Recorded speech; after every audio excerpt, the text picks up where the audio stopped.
Shalom, everyone. Shalom. Welcome to the Hebrew of Israel channel. And I have one more live stream for y'all because, I do these live streams at the end of every series. But I just want to show y'all my new playlist that I've created so y'all can check out some more information that will lead into my next series of videos. And then if y'all have any questions, I can answer them, and then we can end it for tonight. I'm gonna try not to be too long, and I'll probably put the link in for people that want to actually verbally speak instead of text.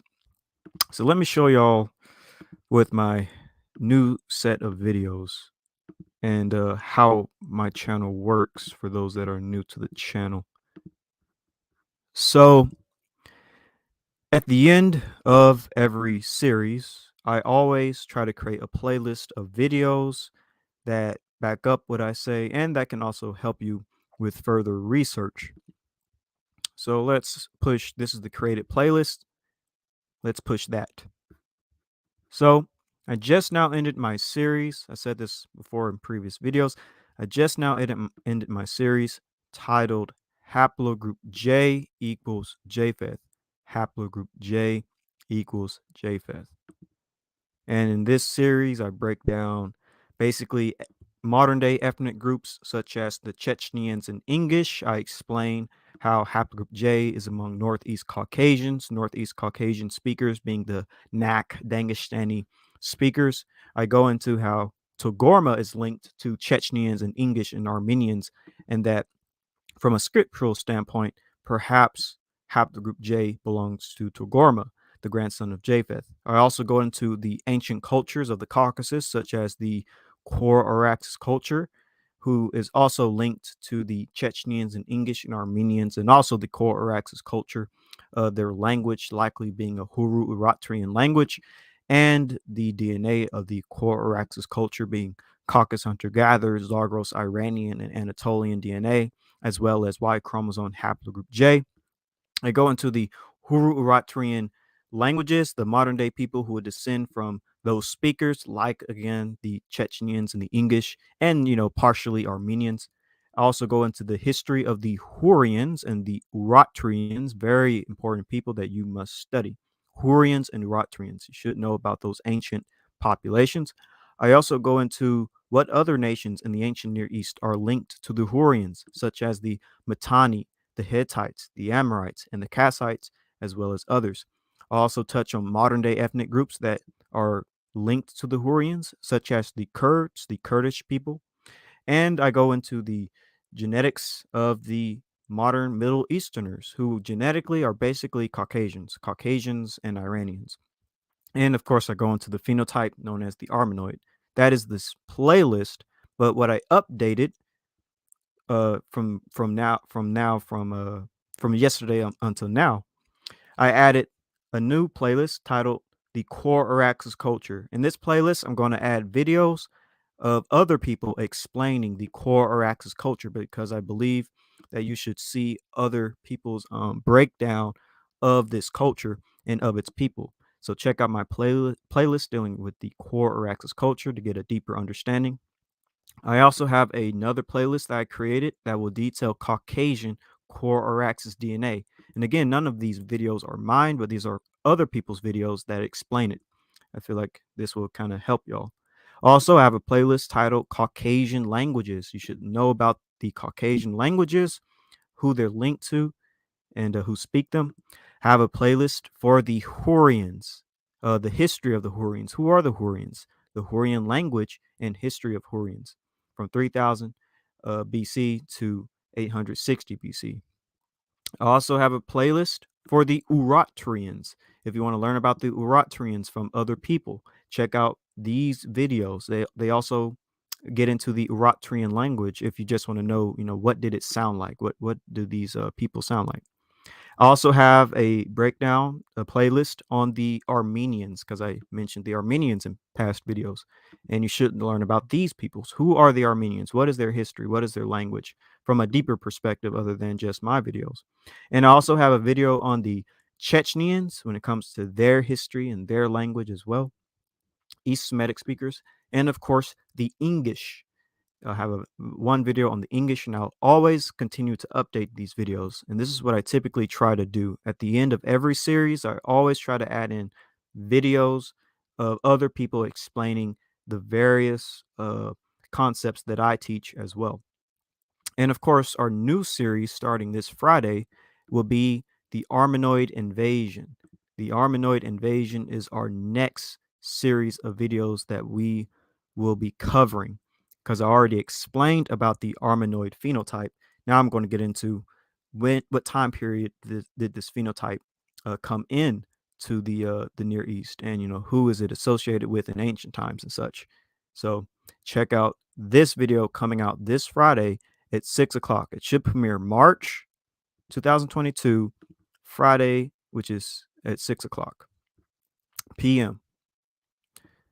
So that's all I wanted to tell y'all, because yesterday when I was having my live stream, I didn't have these videos set up, and I just want y'all to know that I have these videos set up now. So if you want more information, again, my videos pack in a lot of information, but if you want even more, again, check out these playlists, check out these videos of other people who explain about the core Araxes culture, Caucasian DNA, Caucasian languages, Hurrians, Uratrians, the Armenians, the Chechens, and the English. So that is that right there. I'm going to leave this on the screen so people can see. And again, this is in my playlist. And I'm going to read some comments. And if y'all don't have any questions, I can probably just end the live.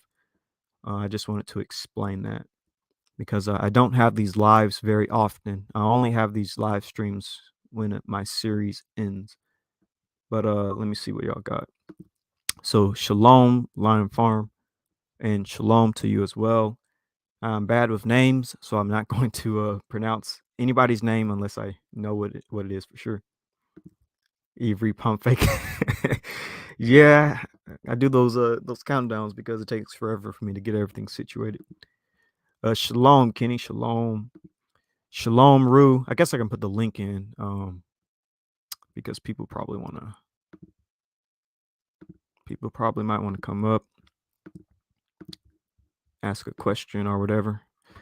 All right, the link is in, so if y'all want to come on, you should see my video on J-P58. I touch papers not added to normal papers from a geneticist that said his papers were excluded on the Big Y, talking of its 9,500 origins. Okay, I'll check out your video on that. You probably have to tell me the title, but yeah, I'll check it out. Shalom to you as well. Shalom Elkam. You should have Razib Khan in. It will be a nice dialogue. I actually do want to have Razib Khan on the show. I actually texted him on Clubhouse in the back channel, and he didn't he didn't message me back. Perhaps that's not the best way. I might email him though.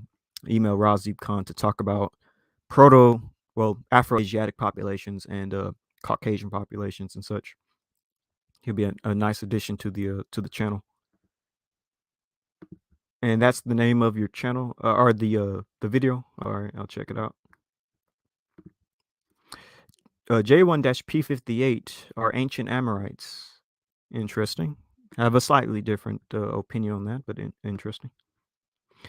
I would love to see your breakdown on African American DNA, culture, and where they descend from. I will actually be getting into the African Americans, into West African populations, Bantu populations, Niger Congo populations, E1B1A, etc. I will be getting into all of this starting in May. As I said before, I am currently in college, so all these videos you're seeing, most of these videos are actually pre-made months ago. And because it's easier for me to focus on my schoolwork while these videos come out, as they're old videos to me. And when summer hits, I will get into new information. I'm going to touch on African Americans. I'm going to touch on West African and East African and Bantu populations, E1B1A, etc. And I'm also going to touch on the Israelites and all those other ancient Near Eastern groups. Well, specifically the Israelites, though, and the Canaanites. And again, all of this will be in the summer. By the way, when summer hits, you might not hear from me for a few weeks unless I'm on Genesis 49ers channel, but you might not hear from me because it takes a while for me to make these videos. And when summer hits, I basically would have caught up with all my pre-made videos and I'll have to start off fresh and new. So yeah, I'll need like a couple of weeks before I get those Israelite videos out.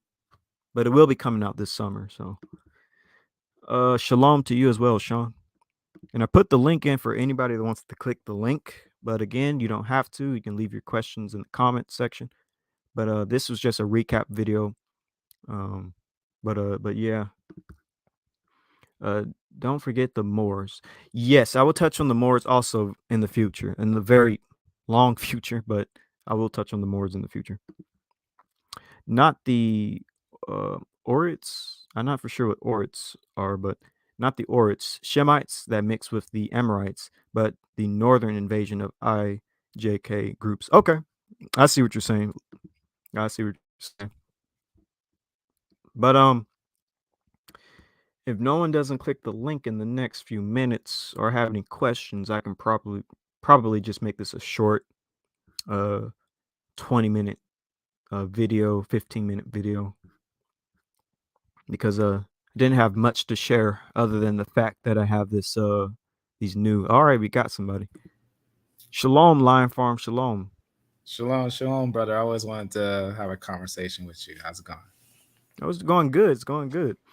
I learned a lot from your videos, I could say. I mean, I had a lot of information in genetics, but I could say I learned a lot of my own history and others' history and family history. And it's some really nice things that I think you went into. Even like because I like when people go into genetics, connect the biblical narrative and the historical information. I really appreciate the time that you take to do that, because I know just doing it myself, it's very tedious, but Mm-hmm. it's rewarding at the end of it. Thank you, and you do great work as well. I must say, you do a really great job. I appreciate it. I just got to go back and edit some things, because when you was talking about um, basically when you talk about Mount Ararat, I Mm-hmm. just knew Mount Ararat from from Flavius Josephus talk about Ararat in the Bible. But when you Mm-hmm. talked about what's that, Judy, Mount Mount Judy? Judy Yeah, or Hoodie. when you talked about that, I looked at some history with that and stuff. I really agree. I agree with that almost wholeheartedly. I think that Mount Judy might have been the area, and I think the Ark is there. I think that was really interesting that you said that last time, and I did a lot of research on it, and I think it's interesting to see the evidence of the Ark there. Yeah, a lot of people typically thought that it was Mount Ararat, but really, that's just an Armenian tradition for Armenian nationalism. And it's crazy how Westerners adopted it for some reason. I don't know why, but they adopted that idea. And it's like, it didn't even land there. And there's far better archaeological evidence as well for Mount Judy. And of course, ancient sources say it, like early Christians, Babylonian Jews, etc. But you can even just look into the archaeology, and it's like Mount Judy is the location. And I'm actually going to do another video dealing with Mount Judy, because I've had a lot of trolls come into my chat bringing up Mount Ararat and that Shem, Ham, and Japheth are all Caucasians because of it. But yeah, I'm gonna do a deeper video on Mount Judy and such, and You spread the know, word. By the way, spread the word about Mount Judy. yeah, definitely. And I think you know what it is. I think because I also look at the Strong's coordinates and Genesis 8 and 4. When I look at the Mount Ararat, it'll say like Armenia there. But I know I'm gonna have to that's the thing about Genesis and all that and whatnot. There's no like older copies to like do a double check and all that. It's one of those things where I still don't, even if it was to be around that area, even Turkey itself, it wouldn't make the people Caucasian, but it would make them Exactly. um because we gotta know everyone started there, but everyone spread out. That doesn't make, even if people were found in Turkey, that doesn't make them, Turkey, because even the scripture says they spread out and feel it. It all depends what areas they feel. That's why I like when you really focus on one haplogroup. Like you didn't like switch over to another one. You didn't jump to O. You didn't jump to N. You really focused to make sure everything's pinpoint and solid on J. That it was no debate. That was it's literally like no debate. We know that J has to be basically a son of Japheth. There's no way around it. You know. Big facts. Yeah, J is definitely linked. Like if I were to put a biblical name on J, the best evidence to me would be Togorma, because we know, according to a lot of traditions, like to the ink. By the way, before I get into that, if y'all want to know about the Mount Judy video that I have, check out my video, Shem and Eber in the Future Promised Land. Shem and Eber in the Future Promised Land. This video details the Mount Judy being where the ark rested. But going back to Jay, yeah, Jay, I would say from a biblical perspective would fit to Gorma the most because of the Ingish and the Chechenians and Armenians who all have a tradition of descending from, in their mythology, people called Kavuskas, who are Hayek, who would be the sons of Togorma, and then from Togorma to Gomer, and Gomer to Japheth. So yeah, J that J marker is not of Shem. Yeah, yeah, it's definitely it's something that I think Jay is such a controversial topic Mm-hmm. because some say it's Jew, some say it's not, but it even when what I was talking about, there was a paper that came out just recently, and a lot of people keep talking about it that declares like Jay's Middle Eastern, or Mm-hmm. it even has connections. It says to Shemitic languages and stuff like that, but that's why there's a like I was talking about this video on the video I did. I have found these papers that there's a geneticist. He basically was complaining on this one site because I also be on this one site where these geneticists be and other people be. They just be talking genetics, and he was complaining about his papers not being published. Mm. So what I did was I basically took all his papers and I just did a whole live on all his published papers, and they're really interesting because they just illustrate how Jay in the Bronze Age was in Mongolia, and Mm. basically uh, it's solid that it's a Turkish lineage. That even the subclad of the J today isn't even the subclad that was found in the Philistine area, though Mm. it's related to it, but the subclad that's actually more linked to them is the one that survived today, which is the one from the Turkish area. Like it's still a J. Like what I'm saying? Like how can I explain it? Basically, the group that went to the area of the Philistines, if you follow their trail of that subgroup, they actually, because it's historically contested that the Romans basically went against Tyre and Sidon, and that's basically what that J was, and pushed them out, and basically basically like how they went against the Carthaginians, or I probably said that weird, Carthage, and basically they pushed them out of that area, and you can note the movement even with J, and the J that comes in is actually a J from Mongolia that comes in, and Dr. Nathan Jeanson talks about that too.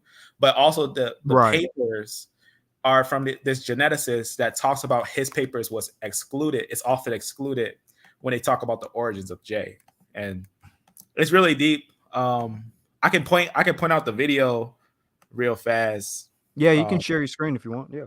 yeah, let me But share yeah, my. Dr. Nathaniel Jensen has a very similar model to that. Actually, that's interesting. That J uh, would have came in to the Middle East through the Turkic invasions, and that E would have been pushed into E would have been pushed out of the Arabia. Although I slightly disagree with the time period that he has, his model basically does fit, even with the Hurrian model of J markers pushing E markers and such. And a lot of Turks do have J. As a matter of fact, last night I was talking to a Turkish guy with Haplogroup J2. Oh So yeah, I saw that. I love that conversation. That was an amazing conversation. I'm not gonna lie. I really enjoyed that when I seen that. It was really refreshing to see someone so honest and hmm just accepting of the truth. It was just such an honest conversation. Right. A J2 Turkish man, like in Cyprus at that, or his family's in Cyprus. So here's the video. I guess I'll show just like a little piece of it, but this is the video where I basically went over this information that the geneticist was talking about. I'm just gonna see if I can point it out. It's basically a few papers that didn't get You published can and didn't really you can get put the talked about. papers in the link, not in the link, but in the chat if you want, not the private one, but the main chat, or in the comment section of my video, so other people can check it out. Yes, and that's why I also wanted to show this video. This one, I'll just drop it here because what I like to do is like I like to share sources, just give away, because on the video I always put my sources in the video, and if you go to the video and you scroll down, you'll see like these Evernotes like this, and I try to put Oh, okay, label I them see. and stuff. Yeah. And if you click this one where it says J, I don't know why I put B, well it is J1B P58, and if you click it, it'll take you to like all the papers and everything. And I'll show you where the papers are, where it starts, because I just want to basically point it out. Because basically everything that you was touching on, like when you was touching on how Jay was in this area and all those different things, Oh, he even everything talked was, about the Kurdish people. That's interesting. yeah, every single thing was lining up. And like for example, this one is in the Scythian area. And you can see a J with a. And what is also important, I just wanted to also talk about is the MtDNA. Not a lot of people talk about the MtDNA, but humans have an X chromosome and a Y chromosome, and the X chromosome actually tells us its migration or who it linked with. Because whenever you see a male with an X chromosome, that means he's born from a mother that had that X chromosome, because the mother is the one that passed down the X chromosome. And that's why noting like A groups, we know that that's like Mongolia and certain people, but that's what I was doing, also connecting the people. So, like there's one lineage called UUS001. That's the one from the Bronze Age. But I'll show you.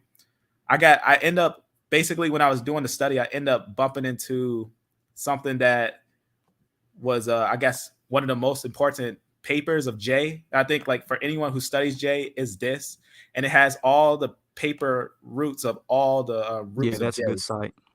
I've Yeah, used that one. and it's hard to just find these with just the like roots and everything. I don't even know how you work this site, to be honest with you. I don't know how you like find like other haplogroups and stuff like Well, that. you have to just type in like DE, and then it will give you all the samples for DE. Like how would you do that on this site? I always wanted to. Let me zoom in and see. So, what you want to do, push the link. Right there, learn how to create your No, own, or this. go, yeah, that one. And what you want you to do is go to the right. Go all the way to the right. Right Yeah. here. Yeah. All right. And do I type something on here?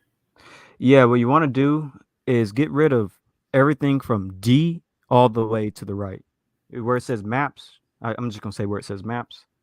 Maps right there. Yeah, and keep the slash, but delete all I'll that. keep the Yeah. slash.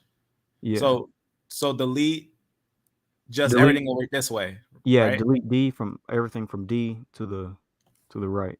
And then type in haplogroup DE. Oh, it's like And that, now what I want you to do is take away the dashes in between. from maps. Yeah. And put a space, and put a space also between the other dash. Do you want me to remove it too? Yeah. And put a space between DE as well. Now now now push it.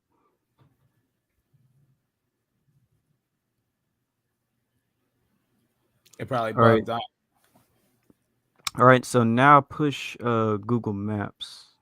right there. Yeah. All right, it's not going to give you that. All right.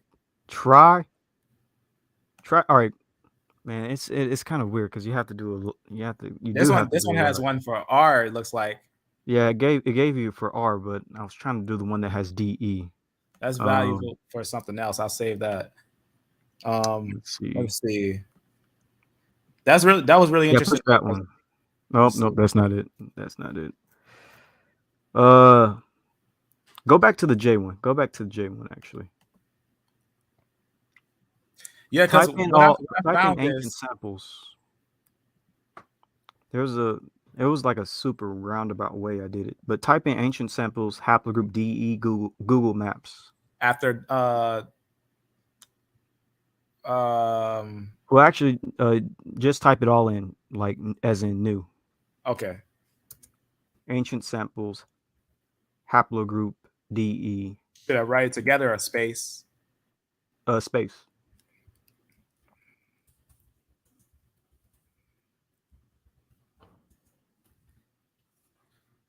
And then you want me to Google Maps.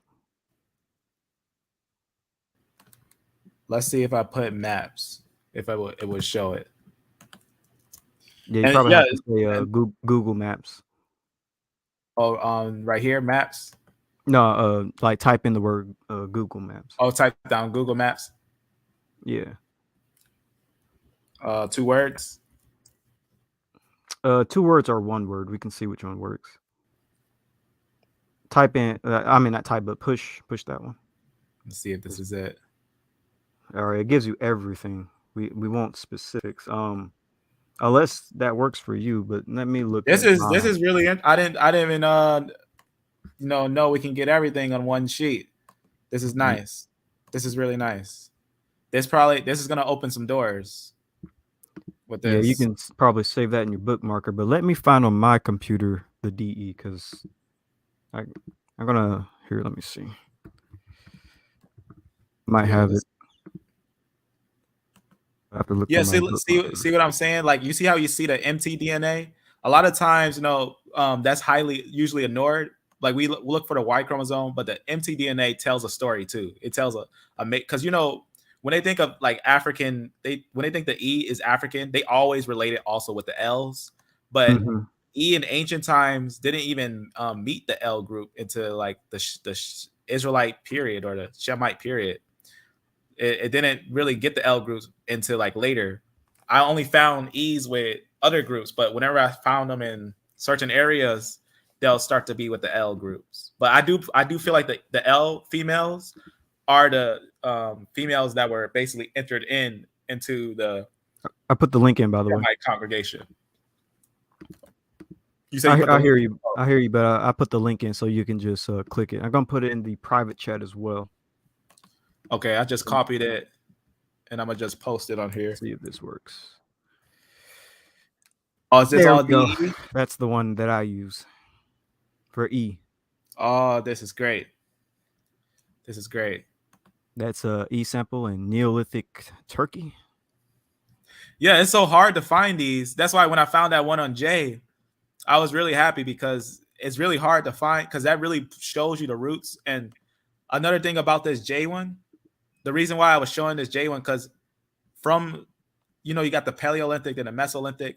I think it's important to note migration. So it's like the J goes from Georgia, and then quickly from that point it goes to Finland. So like it has Hmm. right here 6,000. You know, there's 500. a J sample in Mesolithic Russia. Oh, Yep. okay, that's the one that you're referring to. Okay. And there's the ones over here is the other P58s, the ones in the Bronze Age that I was talking about that were found in 2020. Oh, pretty That recent. Yeah. UUS001. So these are the paper that guy was complaining about. His paper basically wasn't being published, and this is the ones he had I wonder why basically. they didn't get pub. Maybe they're being pre-reviewed. It's Hopefully they because pass.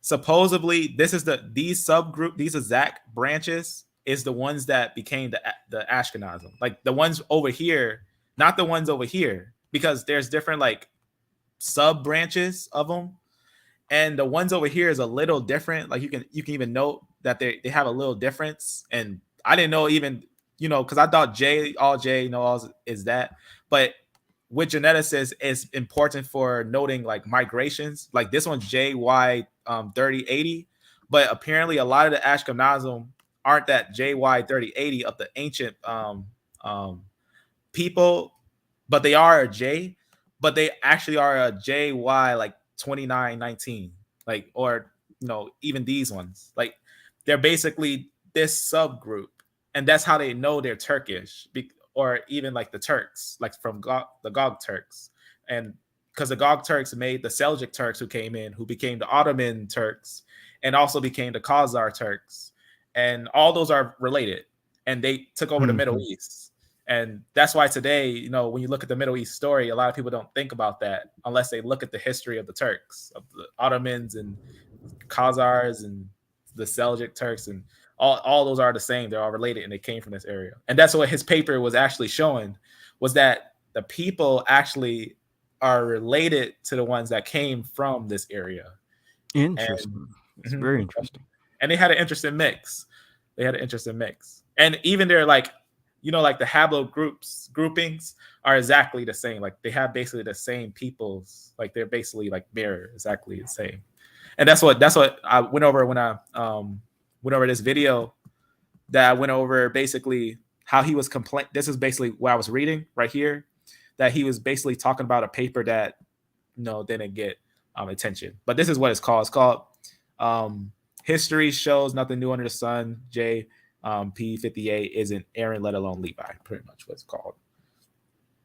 But that's where I go over it. But you just from talking to you, I already got a bunch of sources that I'm gonna have to make some notes on real fast, and talk about these things. But I always notice that whenever they do these things, they usually don't show some ones that go down, because what I'm always looking for is that I believe there's not only E's that went down, there's other groups. I know that R went down there, but RV88 for like that some deep stuff instead of like the E's down there. Like we know when the E's go down there, and none of the E's or none of the L's are even that late.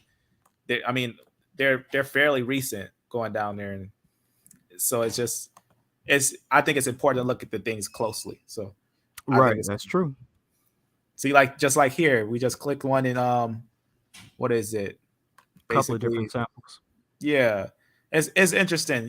It's interesting how migrations actually work with these things. It's just interesting to really look at these things closely. They really they really make you look at things different. I think these things make you look at things really different, because you never know what you'll find, and sometimes when you find it, it just lets you know that the world isn't just black and white. It's more complex than that. That's true. By the way, shalom to the new people coming in. Shalom and shalom. And I think I said shalom to Elkim, but shalom again. Again, the reason for this video was just to let y'all know that I updated my playlist with new videos. Check them out if you want to learn more about my series that just ended. But also, I have a little bit of time for a Q&A. If y'all want, you can type in your questions, or you can click the link and join the panel. But I'm going to try not to go 3 hours today because spring break has ended and my classes start up tomorrow. So, but other than that, I'm going to wait a few minutes to see if anybody has anything to say, and then I'll close out. Yeah, I appreciate the time that you took to do this. What's the next thing you're going to move into? I heard you was talking about the E groups you're going to start talking about, or not yet. Unfortunately, not yet. The next series, and it's not going to be a long one, but the next series is the Armanoid invasion. The Armanoid invasion. So basically, just to kind of give you all a quick summary, I talked about the Armanoid phenotype. Basically white to tan skin, black hair, and a hooked nose. So I'm going to get into when did this phenotype enter into the Near East. And this is just a play on words, the Armanoid invasion, because basically think of this as the Aryan invasion of India. Pretty sure everybody is familiar with the Aryan invasion. Well, Yep. basically, there is the Armanoid invasion of the Middle East. So, That's gonna be really really deep because that's what I've been going over too. Is that the Middle East is so interesting and complex, but it's not impossible to understand. But it's definitely it requires like this is one of the biggest things that I also want to make a shout out to that let us all it's always good that we know who's Israel like the ED groups got it they're Shemite all the findings even I look at these things on bias that I found them to be Shemites because a lot of times people will say they're confined to Africa. They'll say the E groups are confined to Africa. That's not true. mm-hmm, It's mm-hmm, just that the E groups are you got to look deep into papers. It's not like you're going to just find it right on Wiki saying, "Hey, E groups actually are here, here, here, and here," but you can actually find them outside of areas in BC times in certain areas. E2s and E1s, all different types of subclass outside of Africa in different mm-hmm. areas. But when you touch on other haplogroups, it really brings to light even the E group because it shows that other lineages went into the Levant, not just because a lot of times people just say, oh, J is. In fact, there's papers that say J was all in the Bronze Age. It'll say Bronze Age was only J, but that's not true. That the Wow. Bronze Age didn't only have J. Bronze Age had multiple different lineages. Obviously, E's were there, but you get all types of other lineages, and it tells a story when you start Mm-hmm. matching it with history. And I'm sure that's probably what you're going to do is match it with history and the genetics, and that's just going to bring to light what is there. Big facts, because I'm going to illustrate more into biology, skull structure, and I'm going to get into the migrations of the core Araxes culture. I'm going to go a little bit deeper into that, and also the genetic turnover that happened in the Middle East, and modern day Middle Easterners, what are their genomes? I'm going to dig deeper into them as well, and of course, ancient non-Semitic populations like the Hurrians and such. This would be Nice. the Armanoid invasion, your equivalent to the Aryan invasion of India. Yep. That's very that's going to be a really interesting one. That's going to be really interesting. And then after the Armanoid invasion, I'm going to do a quick deep dive into all the videos that I've done so far. Quick summary, quick deep dive with new information added. And then in May of this year, I'm going to finally get into the Israelites and explain what their genome would be, what their haplogroup would be, what they would look like, etc., etc. A very, very deep dive this Yeah, May. y'all willing, definitely, because I know you probably you're gonna touch on that finding in Santo May, Principe, the haplogroups that were found there. Because Actually, no. oh, When I get to the well, Israelites, I'm yeah, actually going to illustrate who the Israelites are in the late Bronze Age, early Iron Age. I'm not even going to get into like the diaspora of the oh, Israelites. okay, I'm okay, getting okay. I'm going to prove who they are in ancient times. Oh, that should be nice. That should be pretty interesting. Yeah, it's a definitely that's gonna be an interesting one because it's always a challenge to find the stuff in the Bronze Age around that area, but it's Mhm. not impossible. It's not impossible. I believe you could pull out something out of there because I do believe that just to say it bluntly, I believe that the E groups, the Yap groups, I believe that that's gonna be where it's gonna lead to because it's just so covered up that it's just so suspicious. Why is it so covered up? Because it's something that I think the whole world should know. I think the whole world should know who are the original people of the book, because they're focusing on something that might not be true, that they're making, and it might even be a different phenotype than what the world is used to, and it might surprise the whole world. But since since you're probably not gonna touch on the future of the um, people of Santa Fe or Principe, Not for a but while. Not for a while. that's all right.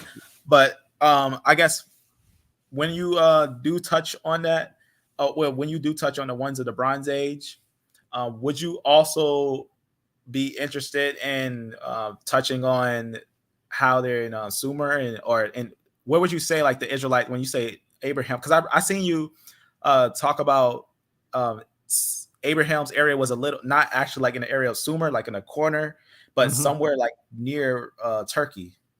I think I seen that one day. Yeah, I'm actually going to do a rehash. That'll be part of my rehash after my the Armanoid invasion videos. I'm going Okay, to go deeper into Abraham, and I've came to this conclusion about Abraham because there's two different Urs that Abraham could have came from. One that's north of Syria but south of Turkey, and there's one that's in Sumer. And my conclusion is this: Abraham could have came from either and it doesn't really make too much of a difference because both Urs would have had Semitic inhabitants. We know that the Akkadians came into Sumer and basically conquered the Sumerians, right. and we That's know right. that there was Semitic people in the Upper So Abraham could have came from either one. My my whole point is that no matter which Abraham came from, he would have had an E marker because there are papers that say Akkadians had haplogroup E, and That's right. E would have obviously been in Syria because we find it there. So that would be my conclusion to Abraham. That's right. And we also find the L2s and L3s in Syria. So that would Yep, make in perfect Neolithic sense. Syria. Yep. That's right. That would make perfect sense. And I got a paper that says from 14,000 years ago to 2,000 years ago, L lineages were in basically Yemen for a long time and migrated into Africa. Before the whole Arabic slave trade and such. Yep, exactly. Before they try to say some became slaves and all that. Way before that. hmm Shalom, Orthodox more. Shalom. Shalom, fam. How y'all doing? Good, good. Enjoying this rainy Monday night. I know that's right. Yeah, I'm just recapping the people on me ending the series Haplogroup J equals Japheth, and telling everybody that I updated my playlist so people can check out information that explains everything that I covered, not from me, but from other people. Mm-hmm. So y'all can check out the core Araxis culture, other people who break it down, other channels, as well as Caucasian core Araxis DNA, and also Caucasian languages. What do they sound like or how do you write it? Also, the Hurrians, check out these videos, the Hurrian language, the Hurrian history, as well as the Uratrians, language and history, and the Armenians, mythology, language and history, and some genetics. The Chechens, and by the way, the Chechens have been going into the Ukraine lately, and the English. So check out those playlists because I covered all this information in my haplogroup J equals Japheth video. But you can also learn more information from other people other than myself. And then this Friday at 6 o'clock, we get into the Armanoid invasion. The Armanoid invasion basically being no different than the Aryan invasion of India. It's the equivalent of that. But that's basically what I've been covering more. Nice. That's Yeah, what's up. I really appreciate the that paper you gave me because I didn't even know D groups were, you know, all the way by the Caucasus. It just shows that D and E Mm-hmm. split somewhere around in the north because we know D is Japanese because even that paper you showed me has D as Japanese almost 5,000, 6,000 years BC. And just to see how close it is to D and in the north.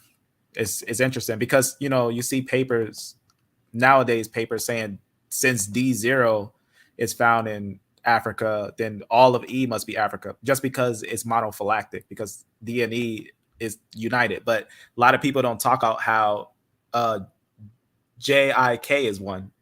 Yet JIK Mhm, is found in mhm. the in the Caucasus and in the north. But JIK was one person, and that means IJK. All IJK was one person, like IJ and K, like K-M89. That makes T and NOPQR, all that pretty much. And they were one, and no one really uses IJK in determining that J make a determination on J based on IJK, but they'll make a determination on E based on D0, not even DE, but D0, which is D2, which is a split from D. And it's just weird. That's why I just wanted to say that, because I like that you're going deep into the pinpoints of the things. Mhm. It's important to understand the origin points of everything, language, culture, haplogroups, starting from the beginning of something, get to the middle, then get to the end. A lot of people want to just start in the end. They want to say, hey, most people in the Middle East are J, therefore everybody in ancient times was J and Exactly. everybody's Semitic. But it's like, no, let's slow down, let's break this down and see, where is the origin of J? When does it come into the Middle East? Where's the origin of Semitic people? When do they disperse, etc., etc.? Like, you got to slow things down. We're rushing too much. Exactly. I do got one more question before you end it, or before we go. Um, would you be willing to also, when you do your live on that, would you be willing to also talk about the MtDNA? Because I find it really interesting. Even if, like, because we know sometimes if you have one MtDNA, that's just a female. But sometimes if you see the male with an MtDNA, would you also talk about that as well? Because I find it really interesting to note the relationship. Because in ancient Levant, it's historically contested that almost every nation besides the Israelite nation or Shemite nations, they were basically giving their daughters to their daughters, and basically they almost all had the same daughters. That's why if you see like papers nowadays, they'll say like the Ashkenazim, they'll say basically they have European females, because the Hittites were basically Indo-European mainly by like their females, and they were given each other's females, and it's contested that that's how they were making alliances, and that's why the Bible said don't give your daughters to their daughters and whatnot, because the nations were doing that. They were giving their daughters to each other to unite them together. Like Levant, you would have Egypt making confederacies with the Hittites, and the Hittites making confederacies with the Syrians. They would have this thing called, I forgot what it's called. It's something like the League of Nations, but I forgot what you call it. Marriage covenants, Yeah, yeah, marriage alliances, and stuff. yeah, or yeah. As they also had a name for it in the Middle East. I keep forgetting the name. Something of the great powers, something like that. And that's what pretty much they were doing, is that the MtDNA, you usually start seeing the same MtDNA all around. But I feel like that's why that interesting point is that those Shemites start to get those L lineages that are found in Syria, where also Abraham said that his family was, and that's what makes it really interesting. So I Exactly. think that's interesting. Oh yeah, definitely. And it's gonna be a while until I touch on mtDNA. Like, I talked about it a little bit in the past. I've talked about the idea of Eber, according to the Book Jubilees, Eber getting with Azurad, who is the daughter of Nimrod, and Nimrod is the son of Cush. In my Well, point of view, is I that don't mean like a direct live only on MtDNA. I mean like when you do your video, like maybe like throw in like randomly a talk or just like a quick saying on their MtDNA. Like Mhm. if you get a chance during that live, like if you note like they something, a relationship with their MtDNA or anything like that. Like let's say if they have like an MtDNA of X or something, and you notice X is actually dominant in something somewhere like China or something. Say, well, these have some type of relationship with MtDNAs with China or anything like that. Just kind of like throw it in there if you could, or if you want to. Yeah, in the future, I'll touch a little bit more on L. Like I said, in the past, I've touched on L2A specifically, but I'll touch on some more L's in the future. But I would actually recommend you one YouTuber part of Yap Gang, Shari. Shari will be doing videos pretty much strictly on MtDNA. Shari, Because are of you course are he's you a able to link him maybe in the it's description? actually a female. It's Oh, actually a Shari, woman, so okay. that's why. She's gonna go. Oh, that's pretty interesting. Yeah, I that's didn't why even know. she's going to be That's getting. interesting. Yeah, I Nice. can link her YouTube channel. Let me pull it up real quick. That's interesting. Yes, she's going to be talking about L3 because she has L3, which is powerful because I believe L3 and to a certain extent L2 would be the female equivalent of a Afro-Asiatic. Yes, I agree. I believe that they're Shemites without a doubt because I found a paper that said in 1850 the Jotanites went down into Africa. 1850, 1800s BC. 1800 BC. All right. Jotanite were going down into Africa. Rue put it in. I put it in the same time he did. Nice. But I'm there's copying the it. YouTube channel. I I'll appreciate put it. it. I didn't even know that we had someone going into those. That's great. I'm Yeah, glad. I appreciate it. yeah. She's part of Yap Gang, and she knows her stuff when it comes to mitochondrial L3 and female haplogroups. Nice. She's currently in her series. She's currently doing a DNA basics. She's breaking down, what are chromosomes, what are genes, what are cells, what is DNA, etc., and how you research. And she has some older videos on mitochondrial DNA, specifically on her genetic history. And she's going to come out with some newer videos in the future. She and I are both in college, so it's kind of hard to put out these videos, especially for her. My Yeah. videos are already pre-made, but it takes a while doing this type of stuff. But she when summer hits, she'll put out some new information. Yeah, it's that's really interesting because few people touch on the MtDNA, so that's great that you linked to that. And yeah, I guess just to make it clear, yes, 1800 BC. That's right, where Jotanites went down into Africa. And that's why I think this information is so vital because you get information saying Shemites in ancient times went into the lands of Africa. Why are we shocked that we see these groups in Africa? We should be more shocked to find these groups in the north than to find them in Africa, where Exactly. Israelites went and Shemites. Even Abraham went down there, and few people know this. But if you look at some of the writings, we know that Abraham wasn't alone. It wasn't like he was traveling by himself. He had a large group with him, servants and cavern. Yeah, a cavern family. Some could have died there, because traveling and stuff. They could have buried them anywhere. They could have buried them in Africa. Some could have left into Africa, But that's where they went. They went from the upper Mesopotamia down into Egypt, Africa, and a lot of them dwelled in that area. So I think this is great that you got different individuals that's going to these things. And a lot of people, this is what I hear sometimes where people say, well, they don't have a doctor behind their name, so why are they doing it? It's really not that hard to understand genetics. It just takes patience.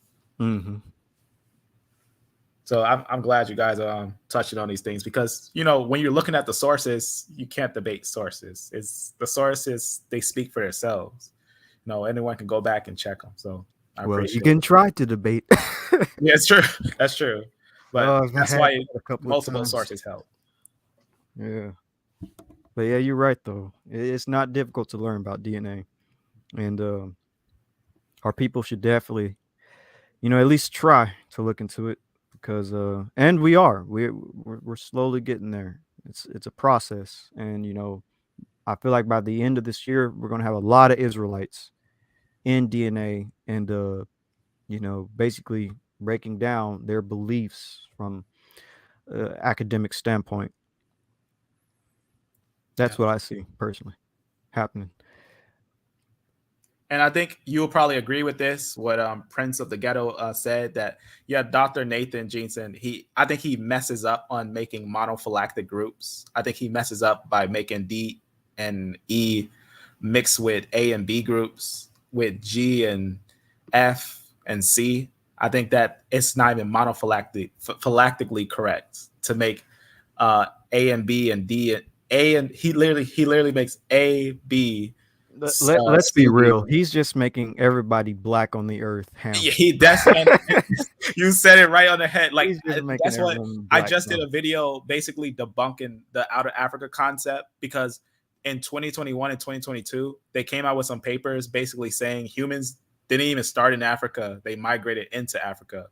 But a lot Out of of people are Asia still theory. in the Yep. out of Africa thing. Yeah. Out of So they Asia. say African. Yeah, out of Asia. Yeah.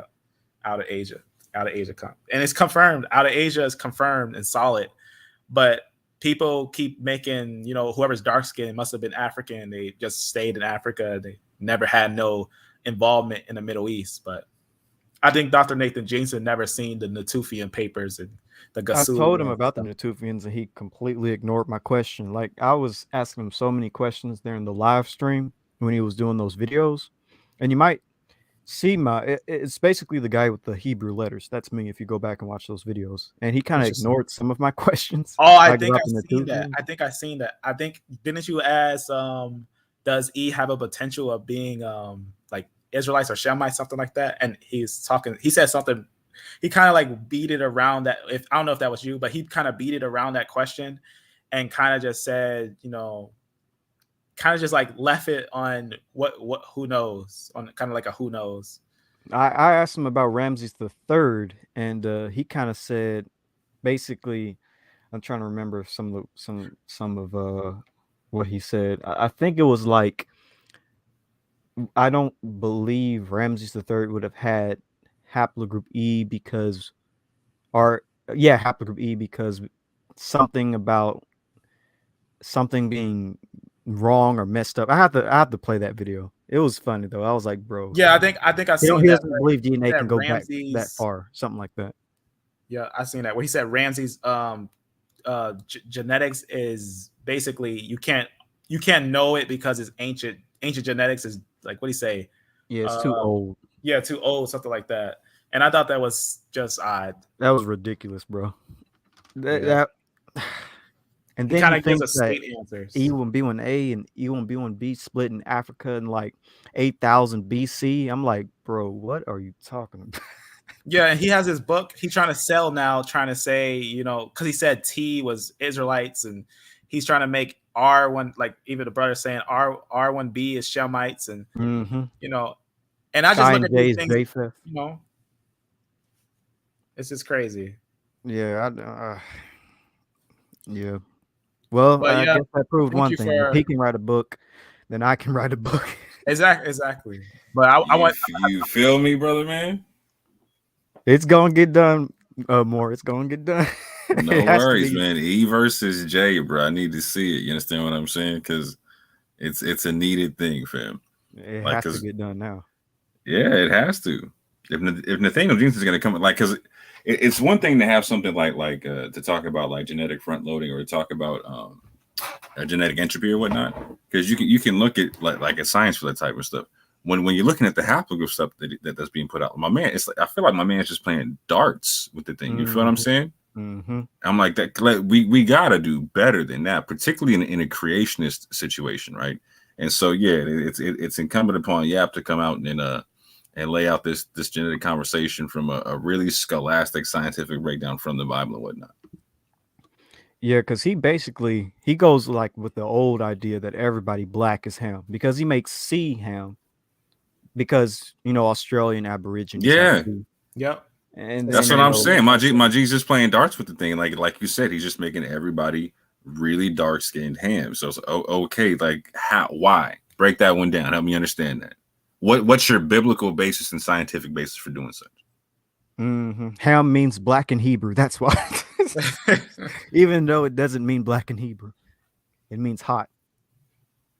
And Oh, I yeah. guess I gotta take off, but I wanted to make a quick statement for like, for example, Safari that said be messed up on genetics. Now I do be when I look at genetics, we all sometimes make mistakes, but I always drop links down if someone feels like something's not right.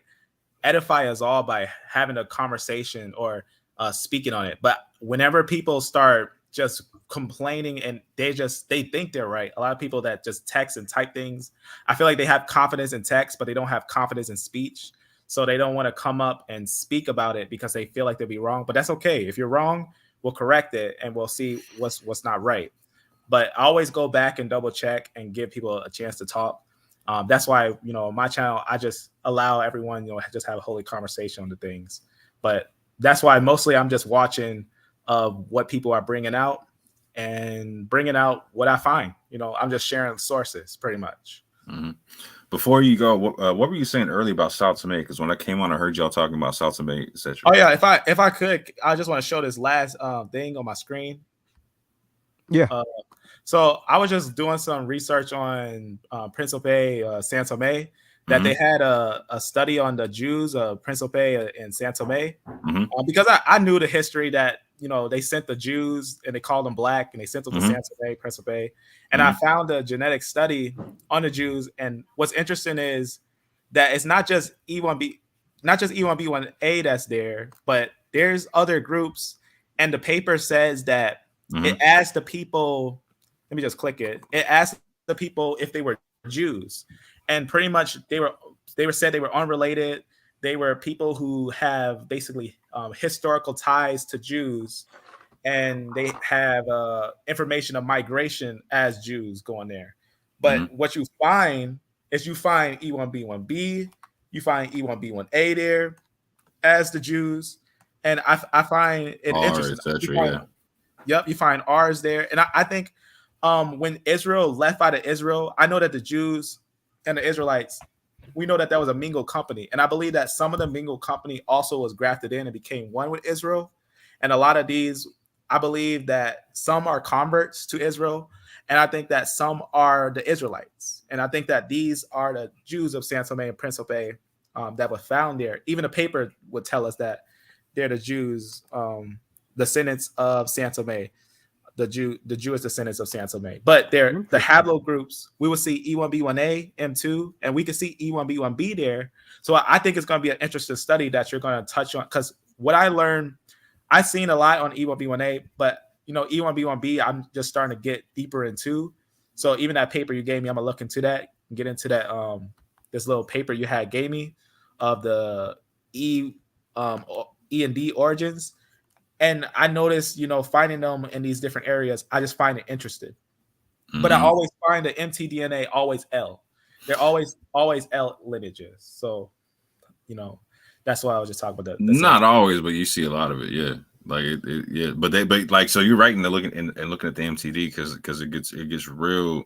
The MtDNA gets real interesting in terms of being able to cross corroborate who's who.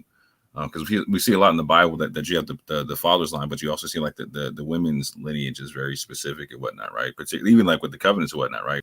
Otherwise, like Ishmael would have been the child of promise and whatnot versus Isaac and whatnot. You know what I'm saying? Yeah. Once you start narrowing down who's who, and shout out to Shari Naya, because when she starts breaking that down, that's gonna be real powerful. With this here, what you can also see is you can cross reference the DNA in this study here with the DNA found in Al-Andalus itself. And see see which markers line up and which ones don't, because you're going to see that, for instance, I don't know if you're going to find the EM2 there, but you're going to find the second one there from the E1B1A, right? You're going to find the E1B1B there, the R1Bs, etc. Which says a lot. I think these have ties. They're interesting. These are interesting groups. So I guess I wanted to say that, and I guess just to hop off and for the sake of truth, I'm just always source grabbing. My page, I'm not a geneticist. I'm just a source grabber. I just grab sources and share what I find.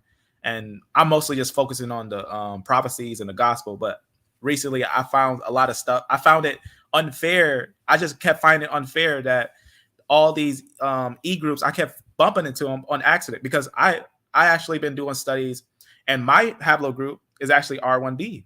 My haplogroup is R1B. And I just been doing studies because I just want to do studies on genetics, because I think it's interesting. I think eugenics is racist, and I think it's not fair about how the E groups are being suppressed. So I'm just for me, it's all about just sharing. That's what it is for me. Just about sharing. Shout out to the mixed multitude, fam. Shout out to the mixed multitude, and I respect that, by the way, too, Lion Farm. I respect. And It should all be may you about guys be truth if blessed. we're believers in the Abrahamic faiths. Facts. You know, got to be about truth. Amen. And if I offend anyone, I myself, I just want to have a conversation, voice to voice. I like to have voice to voice conversations. But I got to take off though. But you guys be blessed, because what you're doing is some very hard work, and you're always gonna get some criticism somewhere. But just keep on keeping on. Thank you for the support. All right, shalom. Shalom. All right, I'm gonna read a couple of comments, but do you have anything to say more before I read some comments? No, you got it, fam. All right, I'm gonna read a couple of comments, then sign off. But just gonna say shalom to everybody that's came in a few minutes ago. Shalom, shalom. Would doing the Israelites essentially be the same as doing the Ishmaelites? It could, but the Israelites are a little bit more, I guess you can say they would be a little bit more different than the Ishmaelites in the sense of the mixed multitude and what that could entail. Because the Ishmaelites, they didn't really have a mixed multitude. At least we know more about the Israelite history than we know about Ishmaelite history. So going from a biblical narrative of tracing the Israelites through the Exodus into Canaan, we can get a better understanding of the genetic and ethnic makeup of them compared to the Ishmaelites. So I'll say the Ishmaelites will be a little bit different from the Israelites based on that background. And this is where I'll slightly disagree, because this is where the mitochondrial DNA becomes really, really important in distinguishing. Because once you figure out, because hypothetically they're going to have either they're going to have the same genetics as Israelites, right? In terms of like parental DNA, right, or Y DNA, etc., right? However, in terms of mitochondrial DNA, it's going to be different. Like, so unless Hagar and Sarah are the same, they're going to look different. You know what I'm saying? And so I would assume via the scrolls that Hagar has a different mitochondrial DNA than Sarah. Hence there's this thing like, no, Sarah, not Hagar, right? So we also see the concept of Edomites having like a similar mitochondrial DNA in the sense to where, like, so Ishmael's mother goes back to Egypt to get a wife for Ishmael, and then Ishmael's daughter gets given to the Edomites and whatnot, right? So we should be able to see like some overlap and some splitting there and whatnot. For like you should be able to see like a group of people that have the same Y DNA as Israelites, but a big group of people that have a different mitochondrial DNA. And we should be able to differentiate them out in terms of like where they end up going and whatnot. You know what I'm saying? Like, so you have different dwelling places, et cetera, et cetera, et cetera. So I would assume you're gonna have different mutations over time in those areas of those same of the DNA and whatnot. You know what I'm saying? So like me personally, I feel like one in the situations to where there's less diversity, like you're talking about with the Israelites in terms of like the sojourning concept, that's where the mitochondrial, even with the sojourning concept, like that's where the mitochondrial really becomes important to understand. That's true. And I'm gonna need Shari to come out with these videos of mitochondrial DNA because a lot of people are wondering about it. Got a lot of Israelite women that want to know what was going on back then with the female Israelite women. Yeah, and what would be like the Table of Nations concept on the seat of the woman concept, right? So for instance, like what would be the likely haplogroup of Hagar, the likely haplogroup of Sarah, etc. Is it L? Is it U? Is it M? Is it N? Is it K? Is it X? No, I'm playing. Anatolian Native American. But yeah, you're right. Because I would say the best candidates. Give me a second. Don't let it be dead air. Just no, you're fine. While you can. So what we just talked about there is basically like so it's like a female version or the mitochondrial version of like a mixed multitude. You can even throw X in there, right? You can throw J in there on a mitochondrial DNA as well. So you can go into the Levant, you can go into North Africa, you can go into Egypt, etc. And you can see these mitochondrial DNAs along with like, so we're talking about this concept of a mixed multitude. You can see in like in the Levant and in Egypt, you can see E1B1A, E1B1B. You can see R, you can see J, etc. So we would expect to see all those part of the mixed multitude in terms of the Y DNA. And so everything we were just saying in terms of the mitochondrial DNA, we should expect to see as well in terms of the mixed multitude. We should expect to see L. We should expect to see U. We should expect to see M. We should expect to see K, X, J, etc. Because we see those. And when I say J, I mean like there's a mitochondrial J as well. There, all that is in Egypt, etc. So this mixed multitude comes out of Egypt. So it's not unfathomable that we're going to see these mixed multitudes. Like the brother Lion Farm said that he was R1, right? So we see R1 in Egypt. It's not unfathomable that we're going to see R1 amongst like if no words. If we find an Israelite dig to where we find a large group of people and sojourners and this, that, and the third, we should expect to see this multitude of Y DNA and mitochondrial DNA as part of the mixed multitude. You got it. Yeah, I agree. In the mixed multitude, you're going to see a lot, and that's why when I get to the Israelites, I have different models when it comes to Israelites. It's not just going to be one model because we have to look at this from the most logical standpoint. In the ancient uh, late Bronze Age, early Iron Age, you got a lot of groups in Egypt and in Canaan land. So it's going to be very interesting when we get into these different groups that were there, and according to the scriptures, what groups joined with the Israelites, because it is written in the book of Judges and Joshua that you had some groups join Israel that we typically forget about. Mm-hmm. But yeah, I'll don't want to spoil too much, but I'm going to go back to the comment section really quick and try to find. Did Umbud come up in your research? Yes. I actually spoke about Umbud in the past. Um, I got into their morphology, and it's said, according to some biologists and archaeologists, that the Umbud population would look like brown Eurafricans. And basically, when it comes to that description, they're basically saying they kind of looked like Africans. Like they were just dark skinned Middle Easterners. They would have been not like Iranian types. They would have been different than them from a phenotype perspective. But from a genetic perspective, I haven't gotten to the Umbuds because we don't really have anything on them genetically. We just got papers from in books from the 19th century that talk about them being kind of dark skinned looking.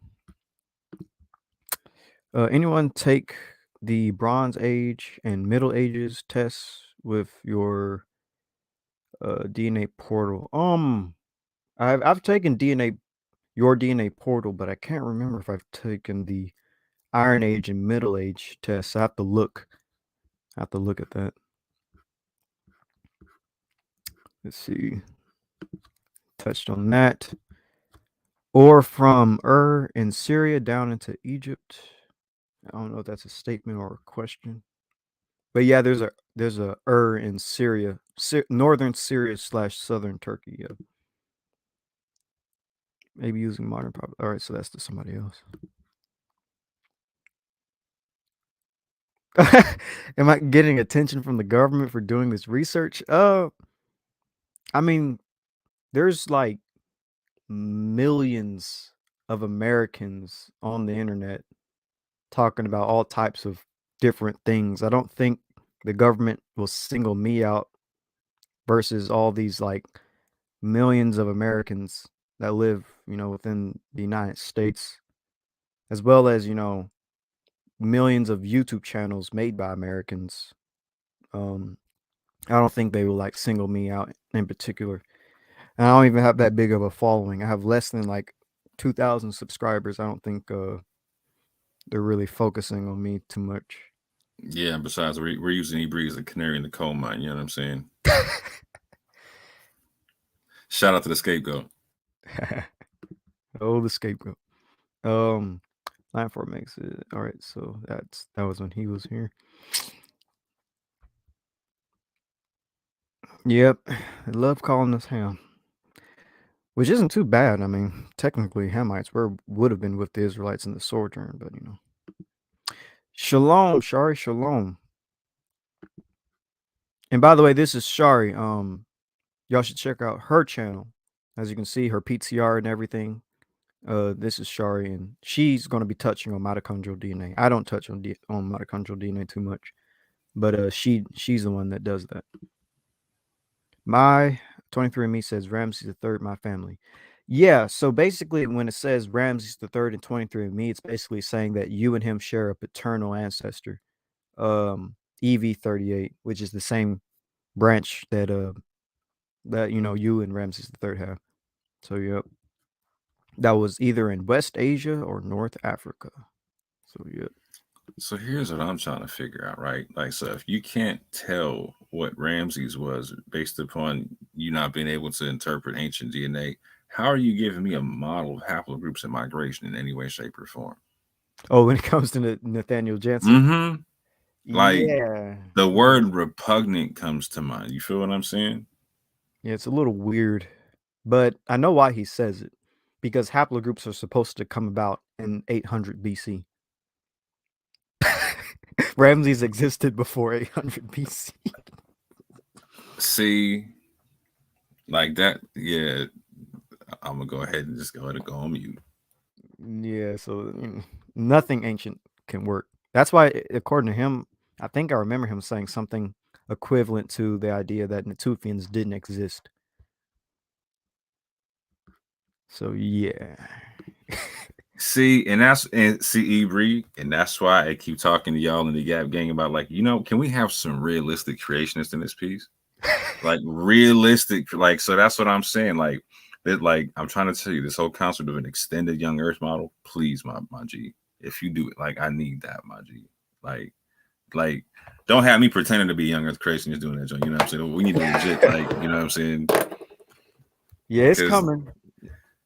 Oh no, no. It's not coming. I'm dragging you in the convo. I don't know what you're talking about. I'm headlocking you and dragging you in this joint, kicking and screaming. Because again, this is what I'm saying. Like, so people don't understand what y'all are doing and the importance thereof, because as creationists, you are actually using genetics to prove the biblical model, right?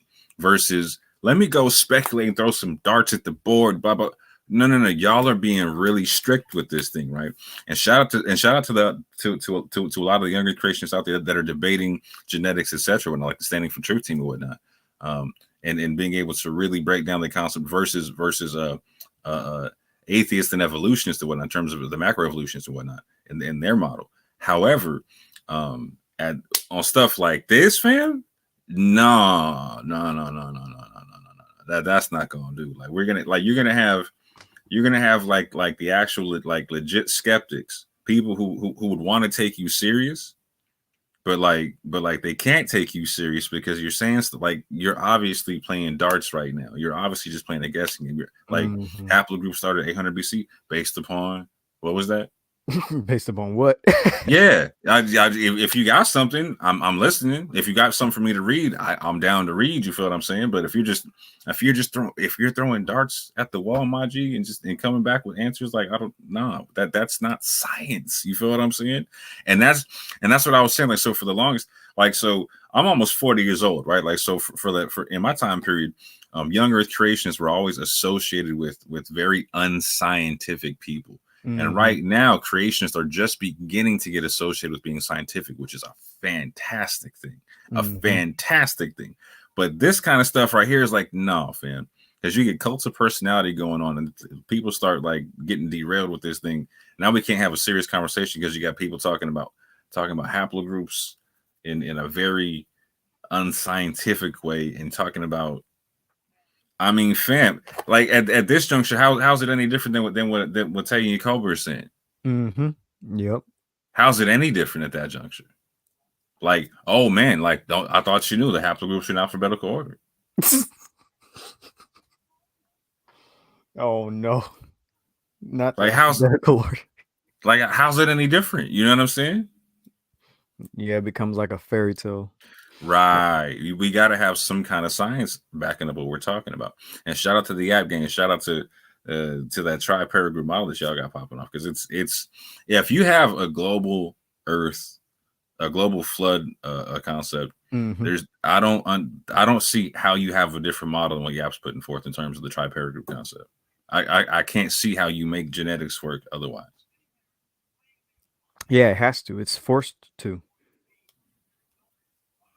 So, but yeah, the 3 nodes. I'll do some deeper. It'll be a while until I get into that when it comes to the DNA videos, because I do want to move to the Israelites. But yeah, I am gonna touch deeper on that on videos, and then in my book, I'm gonna get much deeper. Oh yeah, it's cool. If I can organize some conversations, I'm definitely gonna headlock you and drag you and a couple people down to them, because like, yo, this is because people are talking nonsense, bro. Like straight up, not like we can't be having this right now because there's too many people watching, and there's a lot of people who want, like my man who was just on, like Lion Farm. He wants serious information. All he wants is info. That's all. He doesn't want the nonsense and the rhetoric. Like, so not everybody like you and your shoot where like you're gonna painstakingly source out what you're talking about. You know what I'm saying? A lot of people they just believe me because I'm talking, because I sound good. You know what I'm saying? No, we can't believe me because I'm a minister. Right. And because I say I'm one, not even an ordained one. You feel what I'm saying? Exactly. Like I'm a self-ordained minister and whatnot. You know what I'm saying? I don't even got the internet joint hanging on the wall. You feel me? Come on now, son. That is crazy though. We don't even know like if you even are a legit minister, but yet you're calling yourself a minister. And y'all know who I'm talking about if y'all man keeping up to speed. Shout out to the Icewind Israelites. You know what it is. Stop ducking me, bro. Some crazy these YouTube streets. Yeah. Cause by the way, I saw your video. Pretty good. Good video. You brought out some stuff that even I kind of like forgot about. Like the fact that they are allies with people who literally teach E1B1A as well. It's like literally that's a good point. E1B1A. Literally. That L is the female Israelite joint, the E1B1A is the male Israelite joint, and literally are attacking me for disagreeing with them. Insane. It doesn't make any sense, fam. But y'all are a cult because you believe that Shem is E, not E1B1A. Not getting mad specific like that. You're saying I believe Shem is E.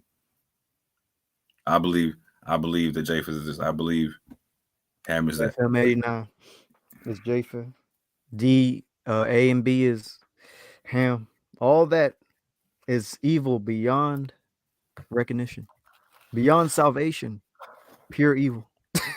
But if it is such, right, and if it's that serious, all right, walk me out with an opposite model, because I've interviewed the twins twice, right, and so both times they couldn't answer the question: how much admixture makes you no longer an Israelite based upon your autosomal model?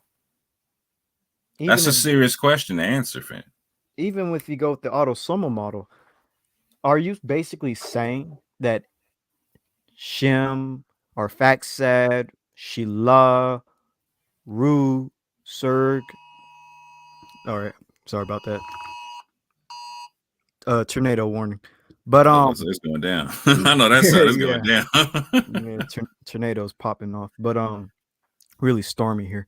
But anyways, going from Shem to Abraham, Isaac, and Jacob, and then the Israelites, are you basically saying that they all had 100% sub-Saharan African DNA?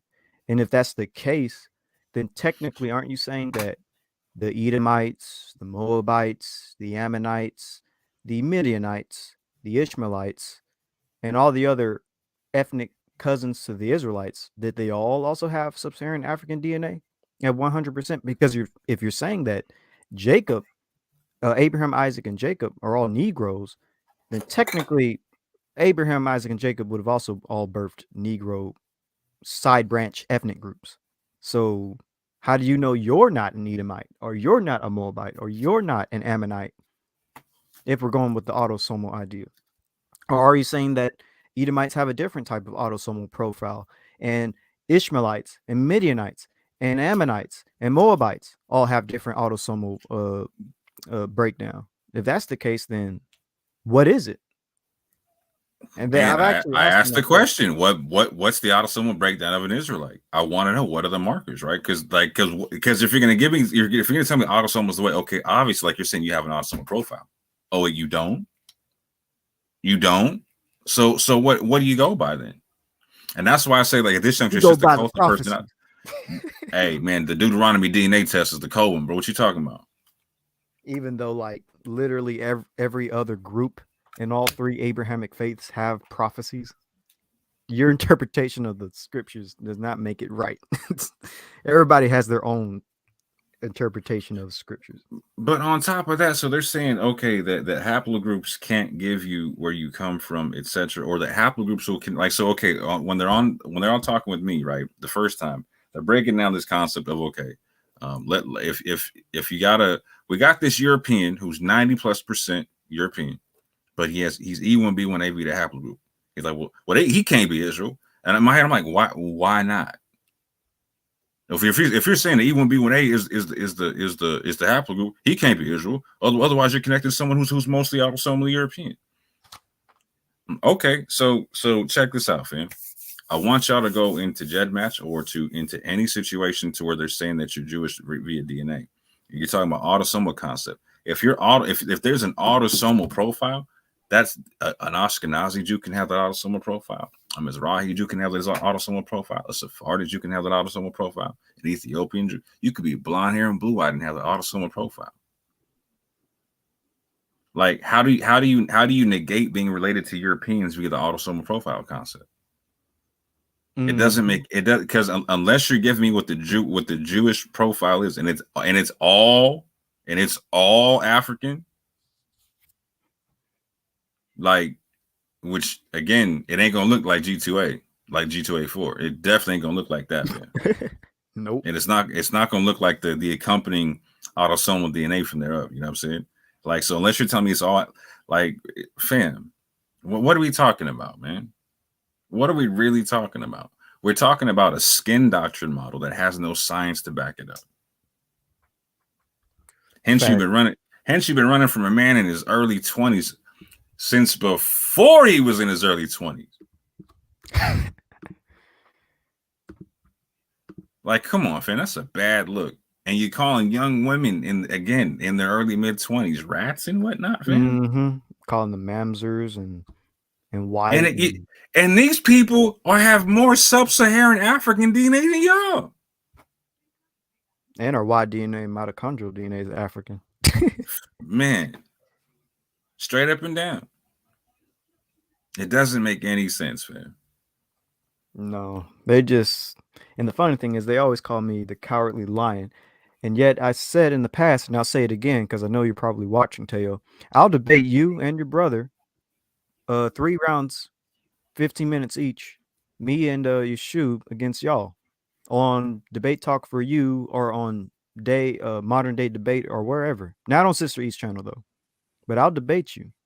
I'll debate y'all on Sister East channel all day. I'll take that. So check this out. So how y'all gonna call my young G a coward? But when y'all was trying to sit down with Sister E and Yap Gang, y'all made the demand, hey, Moore and Yeshub can't be there. But you gonna call a young homie a coward? Fan. Oh, that's a good point, actually. Yeah. Call us a coward, but you don't want Moore and Yeshub there. And by the way, everybody, that's why Yeshub can make whatever video he wants to make, because he technically wasn't part of the truce. We had a truce that Tay on them wouldn't touch on DNA, and they said they don't want to touch on DNA, even though a couple of weeks later they literally touch on DNA, like it's even in the title. I don't know. Talking about Spain and Portugal. Prove it to They don't even have Spain and Portuguese. Not DNA. a single speck of even any Iberian, Spanish, Portuguese autosomal DNA in their DNA test, man. Absolute. Make it make sense, man. Absolute insanity. And this is why I'm so happy that the Yap Gang is doing what they're doing. And that what I love about it most, fam, is like the age range between y'all. Like, so between us, we go from like early 20s to 30s to even beyond that, fam. to 40s, 50s, 60s, and whatnot. We got a wide range of people from Yemenite Jews to Lithuanian Jews to North African Jews to 100%. And I'm gonna start saying, we gotta come up with a whole new term right now. You know what I'm saying? Because the moderate thing ain't gonna work because the moderates on the skin doctor thing all day. The BHI ain't gonna work because that's straight one West. You know what I'm saying? I'm about to start going with African American Autosomal for a second. You know what I'm saying? But or maybe I was thinking. So you got the extremists, BHI. Then you have the moderates. Maybe we're just the. I had the word in my. It was at the tip of end of my tongue. The it's equivalent to the word civil. I'm trying to think of the other term that I had. But we are the civilized ones. No. I'm just calling people like, okay, all kind of uncircumcised Philistines in this piece. I got you. I'll think of a better word. I had the word. Yeah, y'all some Creole Christians in this piece. How about that? No, I'm just playing. Afro song. I'll go with the term Afro song any day. Some Afro-Asiatic Autosomal. I need to come up with another word for Autosomal because that comes out the Talmud or whatnot. But yeah, that concept of the people who were forced to convert to something else and they're coming back to what they were not. You know what I'm saying? Again, one West Israelite didn't. What was that? Lost sheep of Israel. I know that was in the New Testament. Yeah, there's a word I'm gonna grab for it in the Torah. I know it's there. If I just gotta find it. The lost sheep. Yeah, I say it's a little too long though. Yeah, I just think the equivalent of the Autosomal and whatnot. You know what I'm saying? But like, so so if I talk to an Orthodox Jew or an Israeli Jew, whatever, and I talk to them about my mother's lineage from being like North Africa via Spain, via Mexico, being forced to convert to Catholicism, etc., whatnot, coming back to the thing, I'm like, oh, your mother's Autosomal. Like she was one of the people who were forced to convert. Got you. Yeah.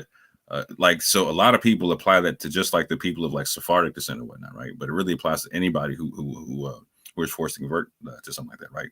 And so there's a lot of us, and I'm just going to do it like this right quick. So people hear me talk a lot on my channel in terms of the landscape of Jewry changing at present, because, for instance, a lot of people are finding out that 25% of Hispanics in America are of Jewish descent. And when you do the math on that's like roughly 125 million Hispanics, right? Wow. And so I was just doing the math this morning, crunching the numbers, cold-blooded on people of African descent in America with Nigerian DNA based upon the Igbos being listed as being Jews at this juncture, right? So when you do the math on the people in America, the Americans with Nigerian DNA, fam, we're talking like 61% of the people of the African diaspora in America, right? So that's roughly 105 million people. So the face of Jewry gets, hold on, comment on that right quick. Go ahead, Avery. Yeah, that's a decent number. So you looked into Hispanics, should I say? And you looked into all of Igbos. them. Well, African Americans who descend from Igbo specifically, and so you only did North America. You didn't do Canada or South America. No. I did Canada, North America, I did South, Central, the Caribbean, all the Americas, fam. Whoa, okay. We're talking like 105 million amongst all the Americas would have Nigerian DNA and most likely some form of Igbo DNA, right? Wow. So right then and there, just between these two groups, right? This is what I call myself Maghrabim, right? Like people of the West, right? Like, so when we're in the scrolls, when it's talking about like guys, people from North, South, East, and West, like the Maghrab is the West, right? And historically, the Maghreb is the West, like North and West Africa. That's the Maghreb and whatnot. You know what I'm saying? True. And so like the people of the Maghrebi, Sephardic, and I'm like, so I'm gonna say like most like, so you and I are Fulani, Maji, like, so we come from like the Niger Congo Jews, you know what I'm saying? I'm gonna say like that, right? And there's people who come from like even beyond that who are like Bantu Jewish or whatnot, right? These are things that we need to be able to establish now. You know what I'm saying? Bump this whole BHI, bump this whole moderate nonsense, like on a scientific level. It's like I just said, okay, 61% of people of African descent in the Americas have Nigerian DNA. You know what I'm saying? This is from like 23andMe statistics. You know what I'm saying? And their own analysis on the whole thing. You know what I'm saying? They put it out cold. Okay. Yeah, they said 93% of people of African Americans in North America are 93%, right? Have Nigerian, 82% in the Caribbean, you know what I'm saying? Etc. Like they went on down the line, you know what I'm saying? Like 47% in Mexico, 32% in South America, 64% in the Guianas or whatnot, you know what I'm saying? Which is part of like South America in the northeast side.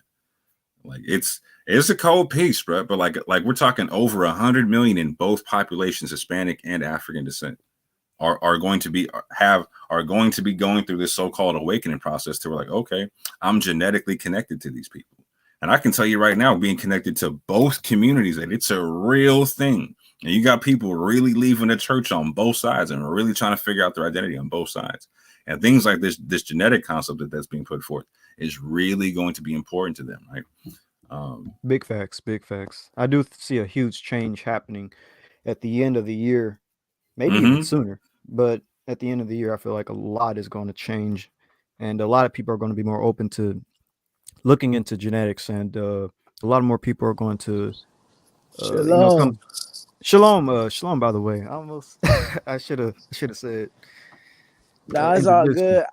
Shalom, the only reason I said shalom just now was because Rue asked me to play that Dr. Pigeon joint for real. Oh man, somebody dropped their email in the private chat. I'm gonna do it like that. Oh, the Dr. Pigeon joint. Hey, Rue, it's a lot bigger than 400 million, fam. Like when you crunch hey, Rue, I done crunched the numbers, fam. When you go through like a billion, bruh, it's a crazy number when you start going through like India, you start going through the Middle East, you start going through all of Africa, north, south, east, and bro, it's a crazy number. Not even Europe on top of that, fam. The number's nuts. Like I'm saying, just 200, just amongst Hispanics and African descent people in just the Americas route. I'm not even talking about going into Africa with it. No, you know, just the Americas, 230 million people. Wow. And that's only looking at Igbos, and then are you just? Oh, go ahead. No, that's what I'm saying. Just the Igbos, fam. Just Nigerian DNA. That's not even going into what I've been saying y'all behind closed doors in terms of like too, though. Brazil too, because they they did the scientists actually got involved with the Brazil thing, and they said that they said at least like I think it was in between like 40 mil to 100 mil that found out they was connected to, they had Jewish ancestry, you know. So like this thing is bigger than what people think. It's crazy in Brazil, fam. And you gotta think about this too, for real. Like Israel been out like so long, man. Like existed for so long, man. Like, and he, they supposed to be numbered as the sand of the sea, for real. Like, what the heck makes you think that 7 million, 10 million, I don't even remember what the number was of confirmed Jews according to what they do for real, they little model they got in Israel. But what makes you think it's only 7 million Jews on earth? Like, it's like 14 million, what they say, 10 million, 12 million, like Ashkenazi, like 7 million in America, right? It doesn't make sense. It's like people believe certain parts of scriptures and throw out the other one. Like, bro, we gotta, like he promised that we was gonna be numbers of the sand of the sea, for real. Like, that don't make sense for us to have 10 million, 14 million Jews on earth. That don't make sense. Pete Gaino, so not only that, right? So look at how quick jewelry is going to change in this concept. So you have just out of the ones I'm talking about in the Americas, right? Out of those 230 million, the vast majority of them are messianic. The vast majority, fam. Right. Like, so, like, that's not the vast majority of Jewry right now. The vast majority is like on some Talmudic type stuff, right? On some Torah only type stuff. Like, this is gonna be a whole, when they talk about awake, and it's sort of trying to get the Christians to understand, you know what I'm saying? Like, this, like the apostles talked about this kind of a thing. It was like, hey, y'all gotta watch out for this. This is gonna be some real special things happening with this. It all didn't end with Jesus, you know what I'm saying? There's more happening still. There's more to unfold and whatnot. This gathering process is a big deal. And it's not about supremacy. None about none of that type of stuff. But there is a big deal involved with this, right? And if you don't know who's who, that's an issue. If you're not expecting to see numbers, like my man just said, he said sands of the sea, fam. If you're not expecting to see that coming back, fam, what like you're not being realistic about the thing. What book are you reading? That's true. And even if you go with like a logical standpoint, the Israelites are a population of people that existed 3,000 plus years ago. Like, of course, they're going to have a lot of descendants. We're dealing with people who existed thousands of years ago and kept having babies.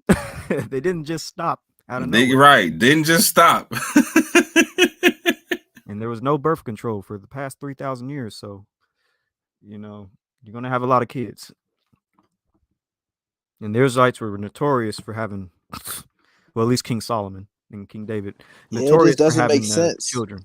It doesn't make sense for real, because you got some people, you know, that say Perez went into Europe for real, you know, Western Europe, and you got other sources that say Zara went into like Africa and stuff. So like, yeah, man, you gotta think about their descendants and like, bruh, like it's bigger than what y'all like. People minds small. That's what it is. That's the problem. People minds are small. Mm-hmm. And then we have to think about all the different colonies that could have been set up, like when the Phoenicians went around the Mediterranean and even settled around Africa. There's sources from Pharaoh Necho, and you know, they would have set up colonies, and Israelites would have been wicked Israelites, but Israelites nonetheless would have been with the Phoenicians, and specifically more of the northern tribes, traveling and you know, going to their colonies, like Carthage, as an example, in North Africa. So you know, They wouldn't necessarily have to be wicked though, as well, right? Like, so you do have Carthaginian Jews, etc., right? And you do see this concept to where, like, the Carthaginians are known for like how they took over like Spain, etc., whatnot, and we're going into England and even as far north as Sweden, doing a whole bunch of mining for tin and specifically in Spain and whatnot, they're going for silver and whatnot. But in their mining, the Jews are going along with them, and you see that the there's things in linguistics that show up in like places like Europe, etc., to where they call places like where they had Sarsen or Saracen stones, they called them Jews pits. Because you have the Jews that go along with them to do a lot of mining and quarrying and whatnot. And historically like the Jews have a lot to do with mining in Northwest Africa, the Levant, Arabia, etc. well, I guess I said wicked because the northern tribe was kind of just notorious for following other gods and stuff. And the Carthaginians had Hey, there was evidence I'm of not saying they child weren't, you know what sacrifice. I'm saying? Because the Carthaginians were getting it in. I'm just saying, like, it's not Yeah. necessarily, you feel what I'm saying? Yeah, and But maybe a not lot of all of them were wicked. I'll put it that way. Not all of them. Not all the northern tribe was wicked. Some were good. You would have had crypto Jews among their own population. Oh, that's right. But yeah, even following the Phoenician route, you know, Israelites have been scattered all over the Mediterranean and Africa. I think Phoenicians did have at least 2 colonies in Africa, personally. I feel like that. What do you think the second colony was? Well, I feel like one colony was somewhere in Eastern Africa, and then this is just me, but I feel like a second colony would have been somewhere in Western Africa, because you have various accounts of Phoenicians. One, you have account of Phoenicians going around the entire continent of Africa from King Necho, Circumnavigating it, yeah. and then you have Hanno, who went to Right. West Africa, and I think you have some other guy. I forgot his name. There's a third guy. Yeah, Hannah wasn't trying to stay there, man. Like, they were like, yeah, and we're fighting Yeah, off like yeah, we're that was much fighting off like later in history. That's we're true. fighting off man-sized chimps and all that. They're like, nah, we're straight.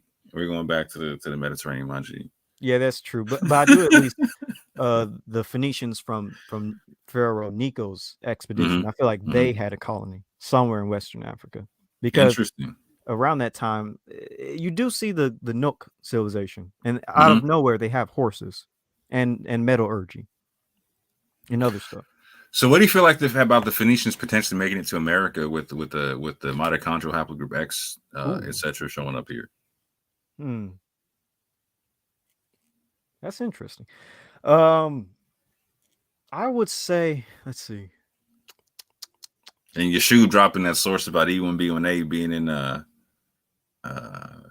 right, don't say it. The Abos will try to use that. No, I'm playing. Nah, see, I got a whole model coming out for them. You know what I'm saying? I got a whole side model coming out for them, because they're gonna have to prove their thing too. Because their whole thing is like, we don't believe the DNA science. That's the white man science. That's the white man DNA. So they definitely can't use it if we start talking about it. You know what I'm saying? Okay, that's true. But yeah, that is, man, I don't know. Like I've heard of the idea of Phoenicians going to places like Australia, North America. I would say this. The only people who I believe could descend from the Phoenicians would be the Cherokee because they have haplogroup T among them. And that's a Mediterranean, West Asian, East African haplogroup. And Hmm. so I think the Cherokee have the best chance of coming from Mediterranean people. And also there's something else, like they have some type of unique West Eurasian DNA within them. So yeah, So I'll give them that. how do you so okay, so you're talking okay, so how do you feel about the Algonquin and the Muskogean You people? kind of your mic kind of, can you repeat that? How do you feel about the Algonquin and the Muskogean peoples, like so the eastern Native American tribes going into Canada and down the east coast of America? Those ones that have haplogroup R. Uh, Because you said Canada, I know there's a lot of Native Americans with R in Canada. well, so more so having to do with seeing like X in the Northeast because you see it heavy in the Oh, you're talking Northeast. about the mitochondrial DNA. Okay. Yeah, but then also going into E, going down further, like when we go into the South or whatnot. You know what I'm saying? Hmm. So yes, we do find E in the Americas family. I'm just not going to say where right now for Ebrie's sake. I thought that E sample was found in South America, though. That's my point. Oh, okay. Hmm. Yeah, I can't send it, man. So, for instance, like Ebri, like the language groups that go in What was the? that go into like so you do a lot with language and the DNA, right? Like so the language Yeah. groups that go into the southeast of America, they actually extend all the way down to like the northeastern parts of like Brazil, etc., in South America. Okay. And this So language family is a Native American language family. It doesn't have any like loan words from the Afro-Asiatic families, does it? of course they got loan words. That's yeah, fam. Oh, That's okay. Oh, okay. Interesting. What is the date for that E sample? What is the date? oh man, I think we're talking thousands, fam. So it's not Bronze Age, or is it? Hold on, let me go find out Because depending on the date, I where your might be shoe able put it. to. Where'd your shoe put it? Oh man, I got if it's in Telegram, I gotta go swimming through y'all's 9 million messages. No, you can just type in on the search bar for what you want in Telegram. You just type in the specifics. But I appreciate that right there, man, because I was hating Telegram for a second. nah, Telegram's great, bro. You just got to learn the ins and outs. You But gotta teach people though, man, these things. You know what I'm saying? actually, you need to join the second Telegram group because there's a guy who knows how to like, he knows how to do a whole bunch of stuff with Telegram. It's like he's the one that made the app because he knows all these different things you can kind of do with it. Like you can stream on there and stuff like that. Shout out to the programmer. Yeah. But yeah, going back to that E sample. So if that E sample is like Neolithic or Mesolithic, it'll be hard for me to say that it's Phoenician. But if that E sample is somewhere within the Bronze Age or Iron Age, that might shift my mindset a little bit on Phoenicians selling uh to the Americas. But so far the best thing I got is haplogroup T arriving, because I don't know how the Cherokee got it, and the Cherokee also got some interesting they have Mediterranean ancestry in their autosomal DNA. Or Mm-hmm. should I say their raw DNA? I'm going to read this statement real quick from Yitzhak. Shalom, Yitzhak, by the way. Shalom. Shalom. Many Amazigh tribes are northern kingdom Israelites that went to the Maghreb with the Phoenicians. Even Hannibal was from the tribe Asher.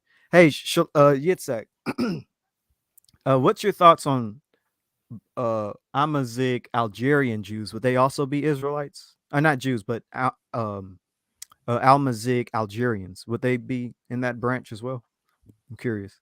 As well as Amazigh peoples in Tunisia.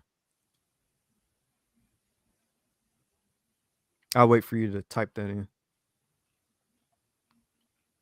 Amazigh Algerians. Because is it specific Amazigh tribes or just all Amazigh peoples?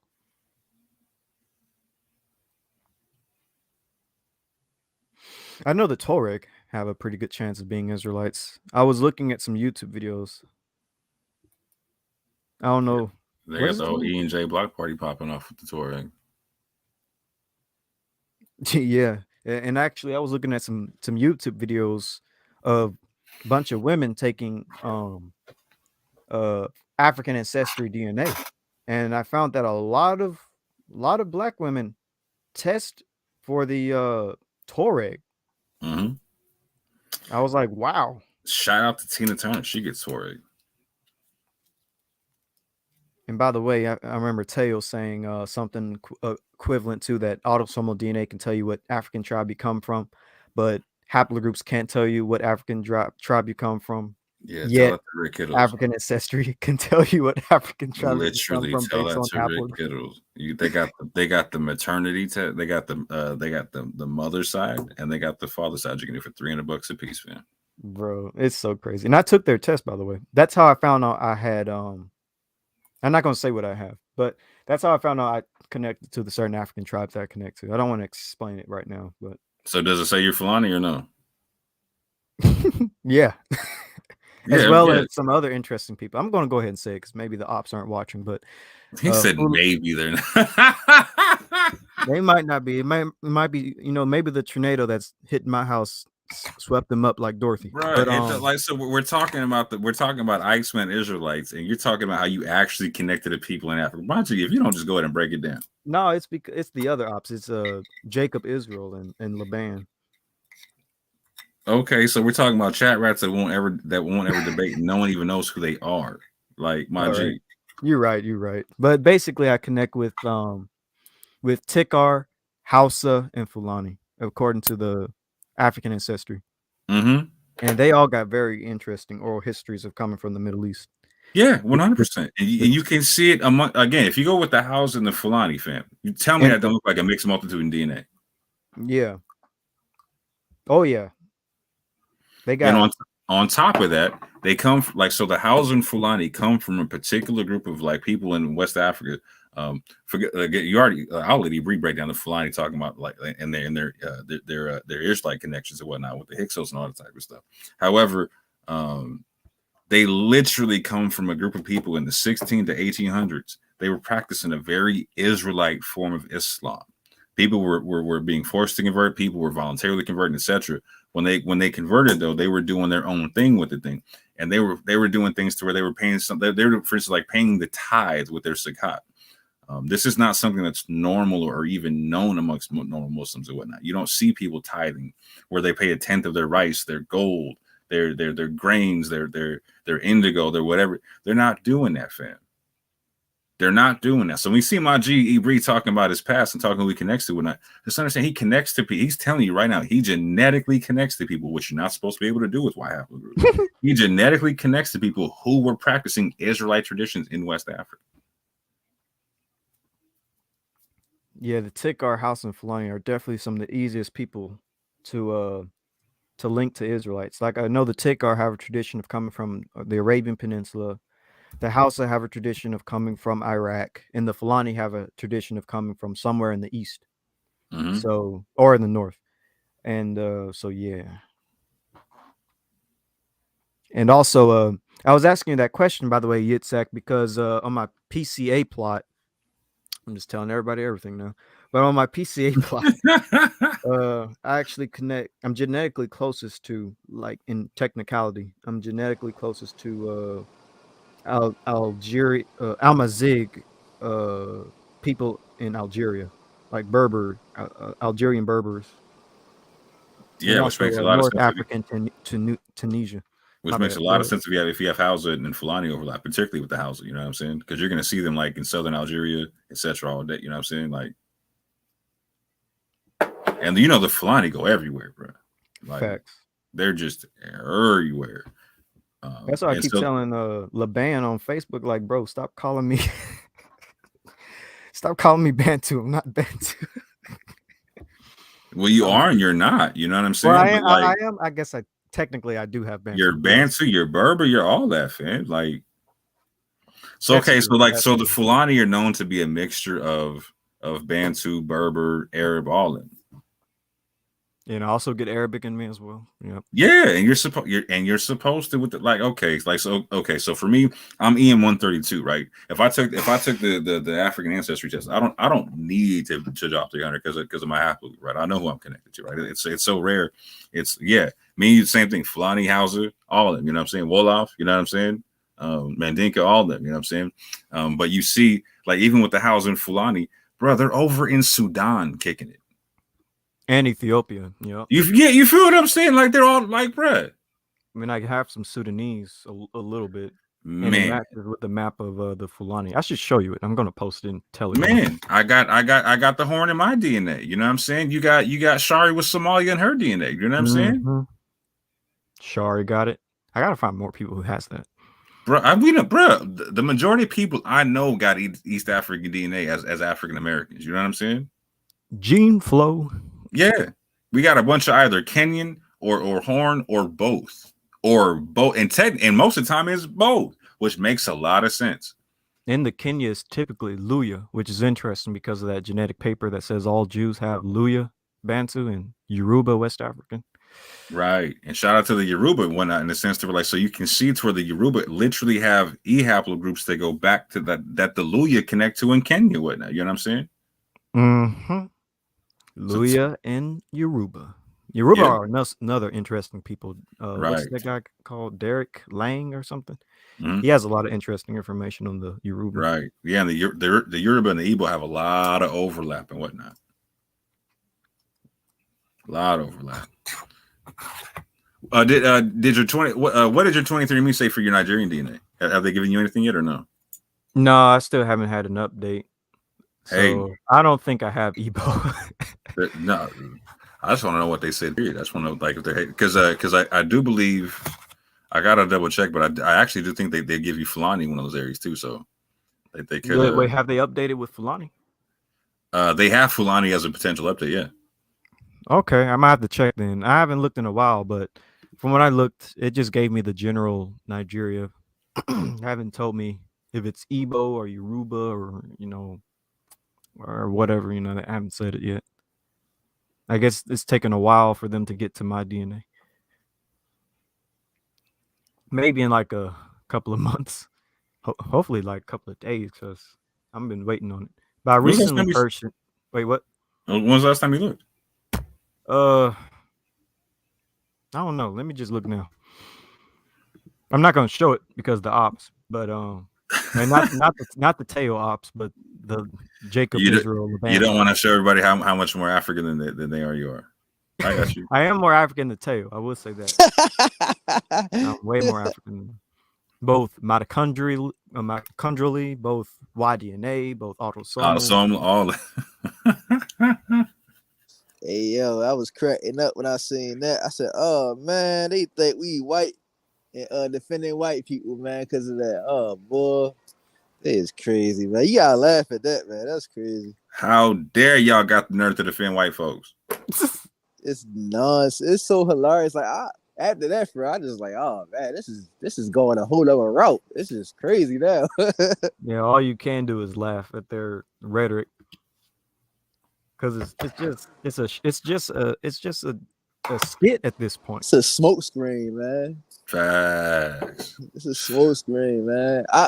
When I went over there, I was being nice when I went on there too. You feel me? I was like, "Hey, shalom," as a lights and roll. Like, yeah, man.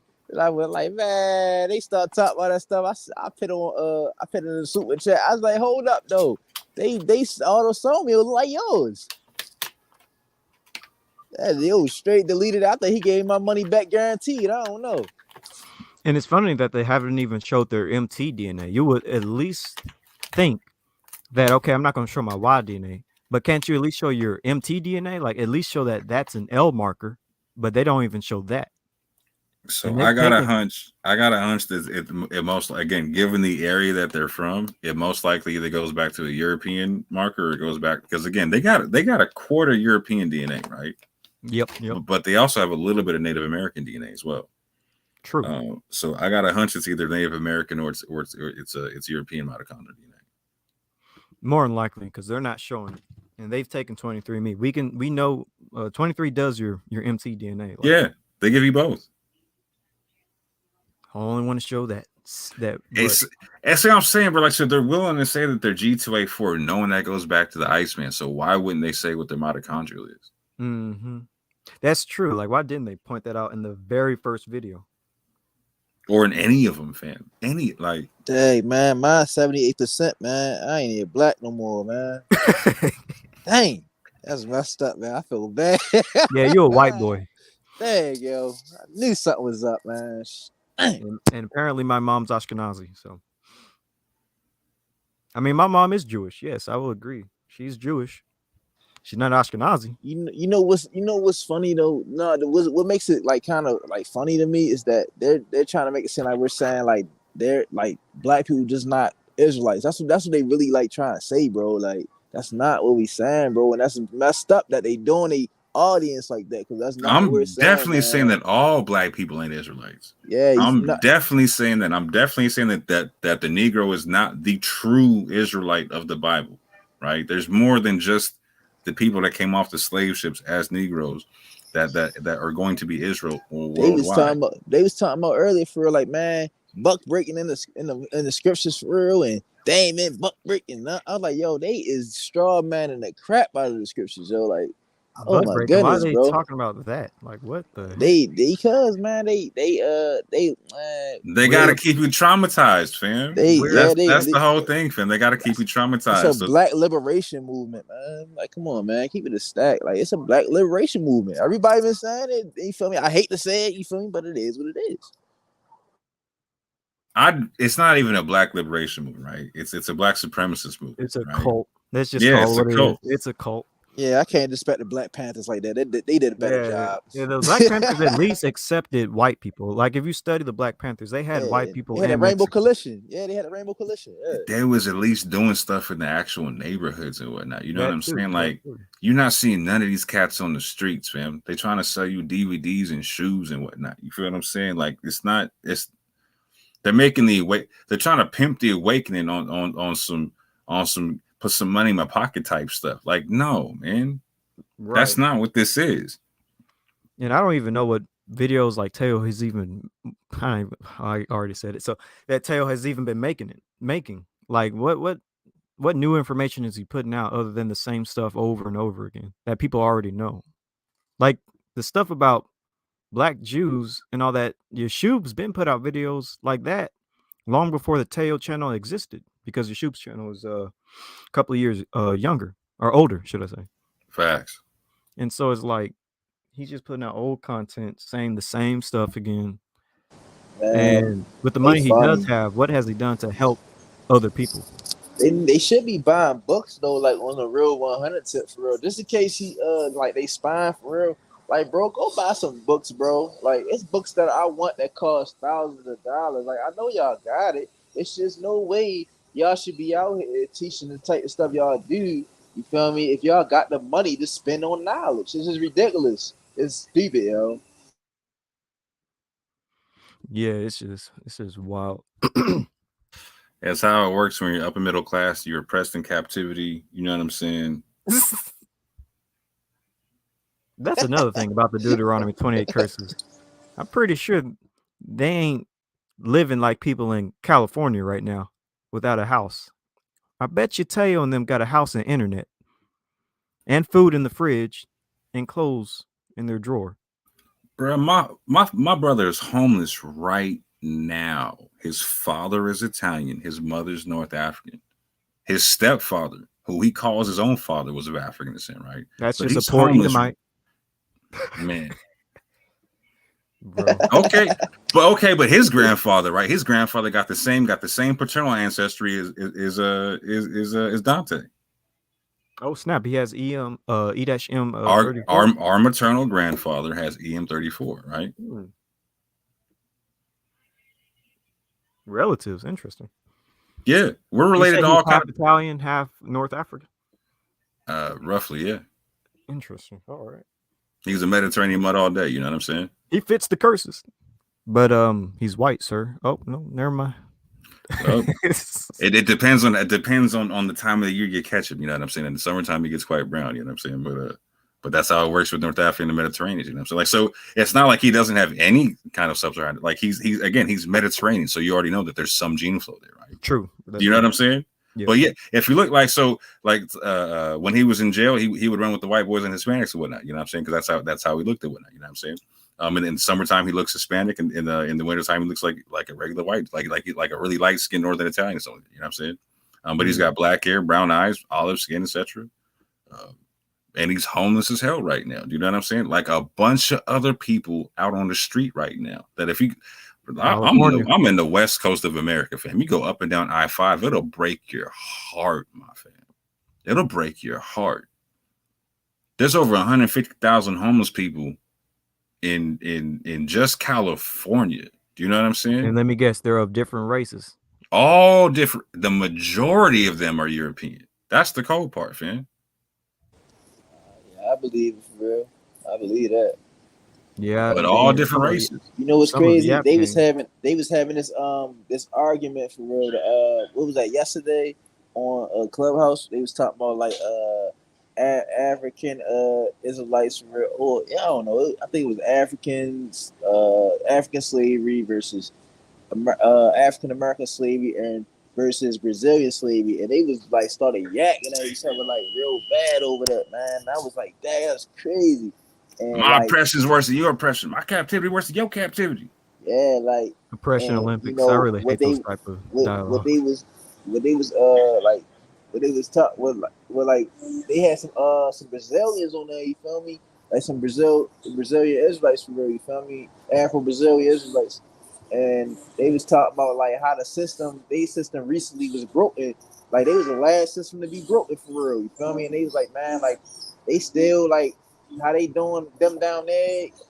Like it was real crazy. But they was saying that African Americans are the most privileged blacks in the world, and you know, facts. It's facts though, man. I gotta run with it. It's facts, man. It's big facts. Like literally, like we will literally be sitting in the luxury of our own homes, arguing on social media, on the internet, about how bad we got it. Like, fam, not everybody can do that, fam. Like the two women that created Black Lives Matter, but they have mansions. Mansions, my G. Dirty people, man. It's just so crazy for real. By the way, I better make a caveat before people try to clip this video and be like, I don't care about black people. So let me make this straight. I do care about black people, but Black Lives Matter, it's probably a Marxist organization. I'm just saying. Yeah, I'm not pro any group that's anti the nuclear family. I can't do that one. Fam. Yeah, they're also hardcore for the LGBTQ stuff. Yeah, when they say that they'll uplift a transgender male versus a real like versus a biological male, like we got we got issues. Yeah, that's the problem. That's not pro black anymore. That's pro something else, right? Pro new age, right? 100%. But like, so yeah, I've said a bunch of places. Like, I believe that starting out, that I believe that Israel was largely of an Afro-Asiatic base, and that when they got scattered, they intermixed with the people they got scattered with, and when they get gathered, they're going to look like the four corners of the earth they get gathered from, fam. Facts. That's facts. And it makes the most logical sense. I mean, even just from a logical standpoint, it makes sense. Basis of the Israelite population, typically Afro-Asiatic in phenotype and genotype, dispersed into Europe, Mediterranean, Africa, West Asia, East Asia, Central Asia. They're going to look like those peoples. And papers, even old books, even say the Jews look like the local inhabitants. Like, there's a reason for that, just because they mix with them. I mean, it doesn't matter what part of the world you're looking at. It can be the Germanic peoples of Europe, the Spanish peoples of Iberia, the West African peoples, the East African peoples, the Central Asian peoples, and the peoples of India. All the papers say that the Jews for some reason look like the natives, and it's because of admixture, not climate admixture. Because some people try to push the whole climate thing, and that just doesn't make sense. Yeah, I think the mitochondrial tree of national Israel will look crazy in comparison to the Y DNA. You know what I'm saying? Yeah, Like, so for instance, like the Limba got 13 different paternal haplogroups just you're amongst kind the of breaking up. Can you hear me or no? Better, much better. Yeah, so like the Limba have 13 different haplogroups, right? Just amongst the men, right? I feel like if we get a full diagram of national Israel and what it looks like and what it looked like in dispersion, the mitochondrial DNA is going to be out of this world. There's going to be so many different branches on that tree. Yeah, yeah. That's why that's why I haven't touched on mitochondrial DNA, because Israelites men have always been mixed with all types of women. So you're going to have a lot of different MtDNAs, and that's going to be hard for me to track down. That's why I leave that work for Shari. She's gonna have fun doing that one. MtDNA gets tricky. You know what's crazy though? The that John Ogilvy thing for real. When I always point this out for real to people because it's a big thing that the brother Benai used for real. I mean, and how it reads for real. It reads that yeah, all the Jews is black. He said no, not all the Jews weren't black, but that was only true of the Portuguese and Portuguese Spanish Jews. Jews. Like, Mm-hmm. and that went over people's heads. Like, niggas head black and just be like, that go right there. Like, y'all didn't even acknowledge the other part of what the man was saying. Right. The most people, like the most our people can at least do is say, "Hey, I'm going to use this quote to show that there are such thing as black Jews being in X, Y, and Z location." But I do recognize the fact that there are other Jews of other skin tones. We can at least say that. Like, sure, if you want to home in on the black Jews, cool. But at least acknowledge that there's other phenotypes of Jews. Like, we got to find a better way to word the things we say. We need a Yeah, really hardcore PR move right now. Like yeah, PR to the it's max. not. Yeah, like it's like, come on, man. Like people who own resources telling them like, I don't know, man. That's what made me think about like cult like type of thinking for real. Because when you in a cult for real, you don't see like you don't you see stuff only your way for real. Like you only see certain things. You feel me? Mm-hmm. Like everything else for real, like how somebody else interpret it. And like I said, I told people this before. Like I was in a cult before. Like if I didn't agree with what the pastor said, you feel me? Like I was mocked in the church for real and considered like a threat. So they had to keep people away from me from listening to what I'm saying. And that's the same exact thing that's going on. And like it's just crazy, bro. Like I know all these tactics. So if that man in that book was saying, only of the Portuguese Jews, and it said, then you read next to it, it said German Jews and all that, right? That's crazy. Mm-hmm. Yeah, folks gotta pay attention to what they're reading, what's being said. Because I know FTG pointed that out real quick. I'm not gonna say who his name is because I have a truce with him, but he pointed that out real fast. I mean, it's obvious, and it should be pointed out. Like I knew it as soon as I seen it. I mean, it was like it's I could read. I mean, yeah. So like it's right there. You feel me? I have no problem. That's the thing, yo. I have no problem with other Jews being white. You feel me? If you have a problem with that, you're probably you probably have an issue with inside, man. Like I love everybody. I love everybody for real. I don't need a black power movement to love you.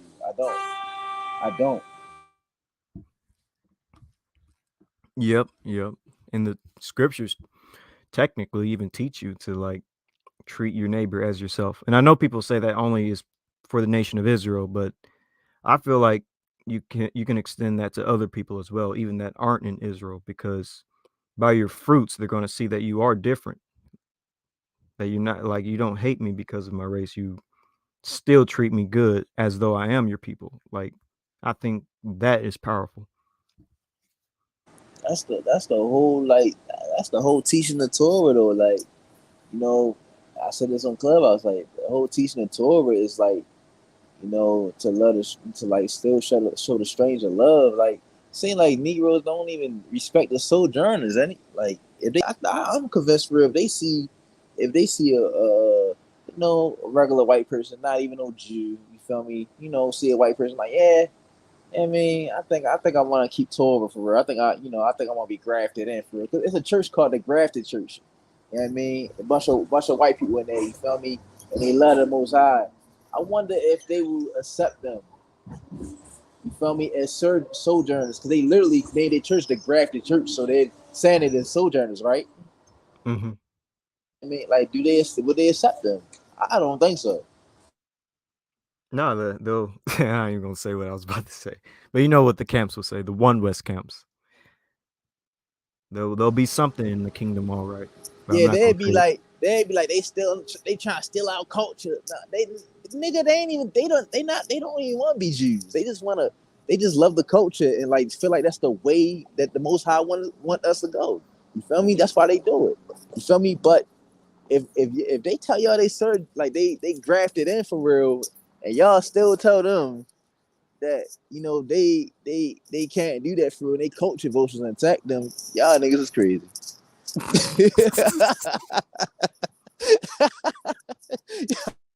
Y'all niggas is crazy, man. I already know One West to do that for real. You feel me? But like, yeah, I mean, if anybody else do that for real, cause what I noticed for real, like we gotta give like some of the Christians or apologists, whatever them clowns call. You feel me? You gotta give them this though, right? Is that they said some of the doctrine from the camps has leaked into you know, like, you know, other, you know, people that, you know, into the church for real, you know, people come out, you know, because I be talking to a couple of Israelites for real, you know, couple brothers, sisters for real. I had one sister tell me, like, yeah, I can't be nowhere white people be at. I was like, hey, yo. I was like, yo, look, I was like, I'm gonna call you back, man. You know what I mean? Like, I ain't even know what to say, man. You feel me? Like, I ain't with that movement, man. I'm not with all that. You feel me? And that was just said the same thing to me. You feel me? I said, sis, I said, I ain't gonna lie to you, yo. Like, you gotta get out that camp doctrine, man. And she's like, why you say that? I was like, man, because that's a doctrine of devils, man. You feel me? I know you trust me for it. I ain't gonna lead you wrong, man, but that ain't it, man. And I People mean, gotta know that you can still claim your Israel without being in a camp or thinking like you're One West or whatever. Like, it ain't yeah, that man. hard. It's not that hard. You don't need Deuteronomy 28. You don't need all this other Man, you can't say that stuff. because that means we don't believe in scriptures, yo. No, you can still use scriptures. I mean, you can use the fact that Nah, I'm Israelites playing, mix. yo. Oh yeah, yeah. No, I'm just saying this for like the audience. Like, you can use the fact that Israelites mix with Egyptians and Nubians all throughout the That's period another thing. That's before another the thing, though, Exodus. bro. You know, when we said that, you know, we mix in different regions, because they be listening to everything we say. You feel me? You know, oh man, they listen to everything we say and try to counter it, and then you know, it don't work for it because you really lying on this. You feel me? But yes, if you go into like, bro, it happens. You feel me? People go into different countries, different regions, and mix, bro. What the? It's normal. This is normal. You know, so why is it so shocking that to say that yo the Jews went into this country and mixed over there? You feel me? Because they've been over there since the time. You feel me? So their skin got lighter for real because of like how doesn't that make sense? Like, and I read about the what's that the tribe of Manasseh for real, right?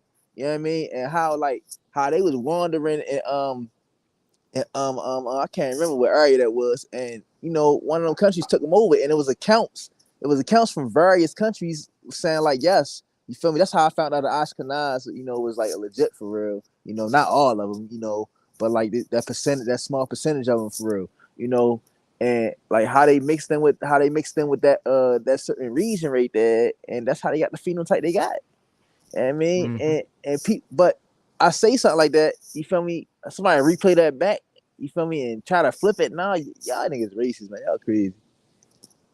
Y'all crazy. Y'all some nutcases, man. Like it's not that serious, man. Like it's not that serious. So like let's say somebody find out. Let's say somebody find out. You feel me? Like they not an Israelite. What y'all gonna drop the faith? That's the vibes I'm getting. You feel Yeah. me? If you feel me? If I felt look, man, on Most High my witness, man. If I found out was no Israelites, man, I'm not mad, bro. I don't care. I don't care. That's You feel me? facts. I'm going with my culture, what I have studied. You feel me? If I found out and the Most High came to me right now, you not no Jew, I'm not gonna be mad. I'm like, oh, okay, I'm still gonna keep the culture. You feel me? Because I'm gonna be a sojourner there. So what? They special too.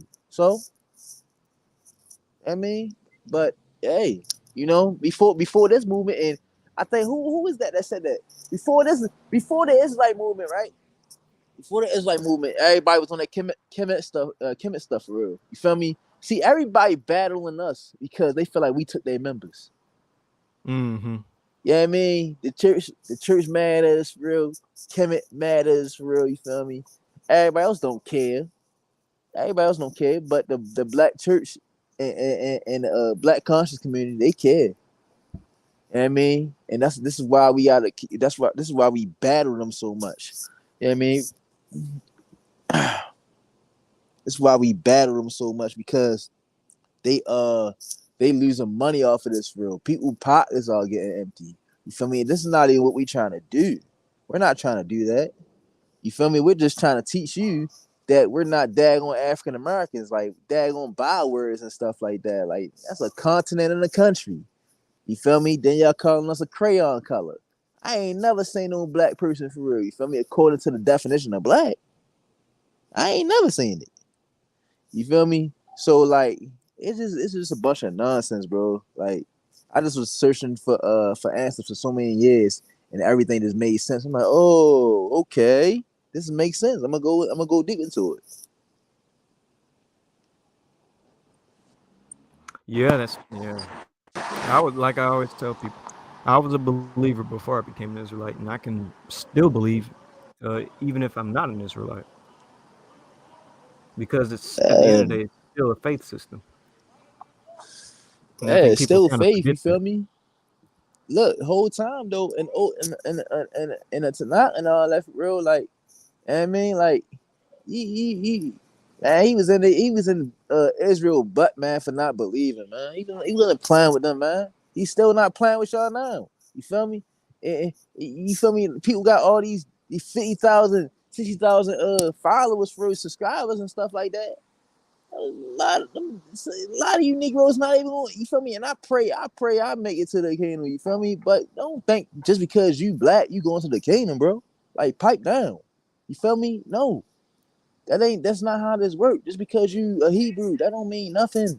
That don't mean nothing. You've been cut off if you don't believe for real in the Messiah. You've been cut off. I don't care who hear that. You cut off. You know what I mean?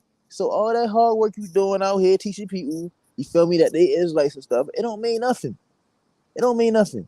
Because at the end of the day, in the spirit, you feel me, whatever, you feel me, somebody try to say I use replacement theology when I say this. You feel me? But if you don't believe in the Messiah for real, you feel me, according to scriptures for real, you're hot.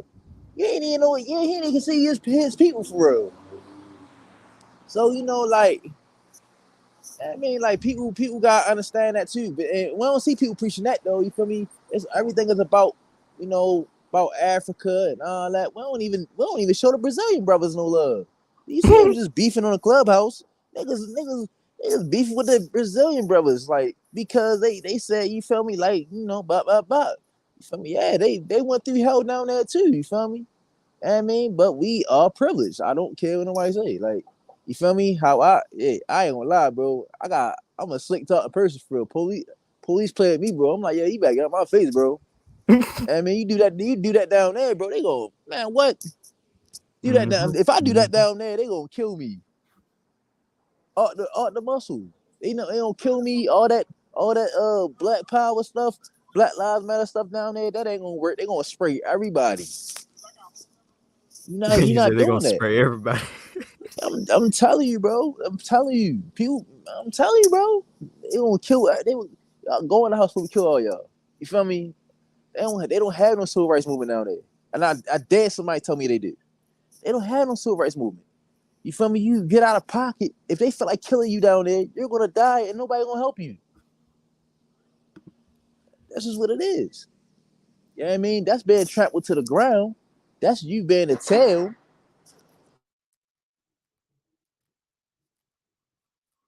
Yep. Yeah, but other parts of the world are wild. Gotta be careful where you're going. But yeah, we definitely got it better here in Western nations. And I know that's probably a hard thing to admit, but these Western nations are they definitely got their flaws. Don't get me wrong, especially with this stuff that they're trying to pull with the. I'm not gonna try to get censored on YouTube, but the stuff that they're trying to pull, that can get you canceled. You know, that's bad. But other than that, we do have more freedoms and whatnot. But let me see. Let me look at some comments real quick. But y'all can keep talking. Let me just check something out. Wait, did my power? Can y'all hear me? Yeah, we get you, we get you. Yeah. Okay, because I'm like, Yeah, I yeah, know it's yeah. The most storming, high, but I hope yeah. I ain't. Everybody is his people. Yeah, Uh, everybody is his people, bro. That's just what it is. Like everybody is his people. You know what I mean? Like he let a stranger too, bro. I agree, bro. He let a stranger too. But people scared they might be the stranger for real. people don't want to be the stranger, man. It's okay, man. It ain't nothing big, man. It is what it is, man. Like you still gotta do what the Most High say, yo. Rather you the stranger or the Israelite, bro. It don't matter. You still gotta do it. You feel me? Everybody got to still do the same thing. There's facts though. We all gotta keep following what the Most High says, whether you're Israelite or not an Israelite. Let me see. I'm just going through some of the comments, trying to see if there's any questions. Because I'll probably sign off in the next 30 minutes. Let me see real quick. A lot of statements, though.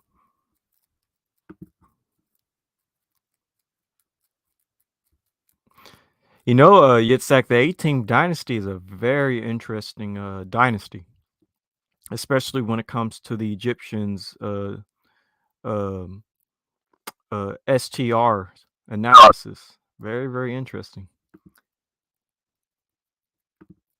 Let's see. What the heck more go at? Wait, what you say? Where more go at? Who? I'm sorry, I didn't More, understand. more. More. Oh, he's there. He's just quiet. Oh, okay.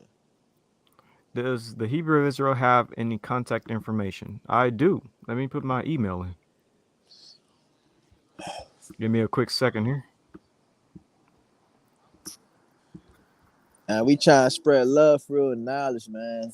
That's just what it is, man. I'm the baby of everybody. You know what I mean? Because I'm the I only been doing this for real for like a couple of years. You feel me? I'm the student. I ain't the teacher. Believe that. I'm more the preacher than anything. But you getting there though. You getting there with this DNA. Soon you're gonna be teaching.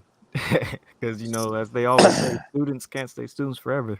You're gonna be having a YouTube channel soon and teaching this stuff.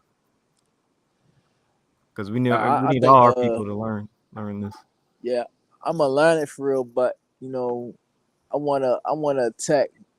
Bro, I ain't gonna lie, I'm a beast at attacking doctrine, like biblical doctrine. You feel me? That's my lane right there. You feel me? Like, yeah. I really smash somebody, destroy their whole belief system. Yeah, we need warriors as well. Yeah, people who can go out there and fight, battle bad doctrines. What do you mean Yeah, that. mixed multitude? Oh wait, what you say? Go ahead. I want to see what you gonna say about this. What do What you do you mean by mixed mean? multitude? Is this referring to Habaru? and the idea they were various populations. By mixed multitude, I was referring to the ethnic groups that would have came out of Egypt with the Israelites, and it's very interesting what you find in Egyptian remains in the time period of which I believe the Exodus took place, and you would have had all types of people with different genomes, and so it's very interesting when you study it. I'll bring it out sometime in May, I hope.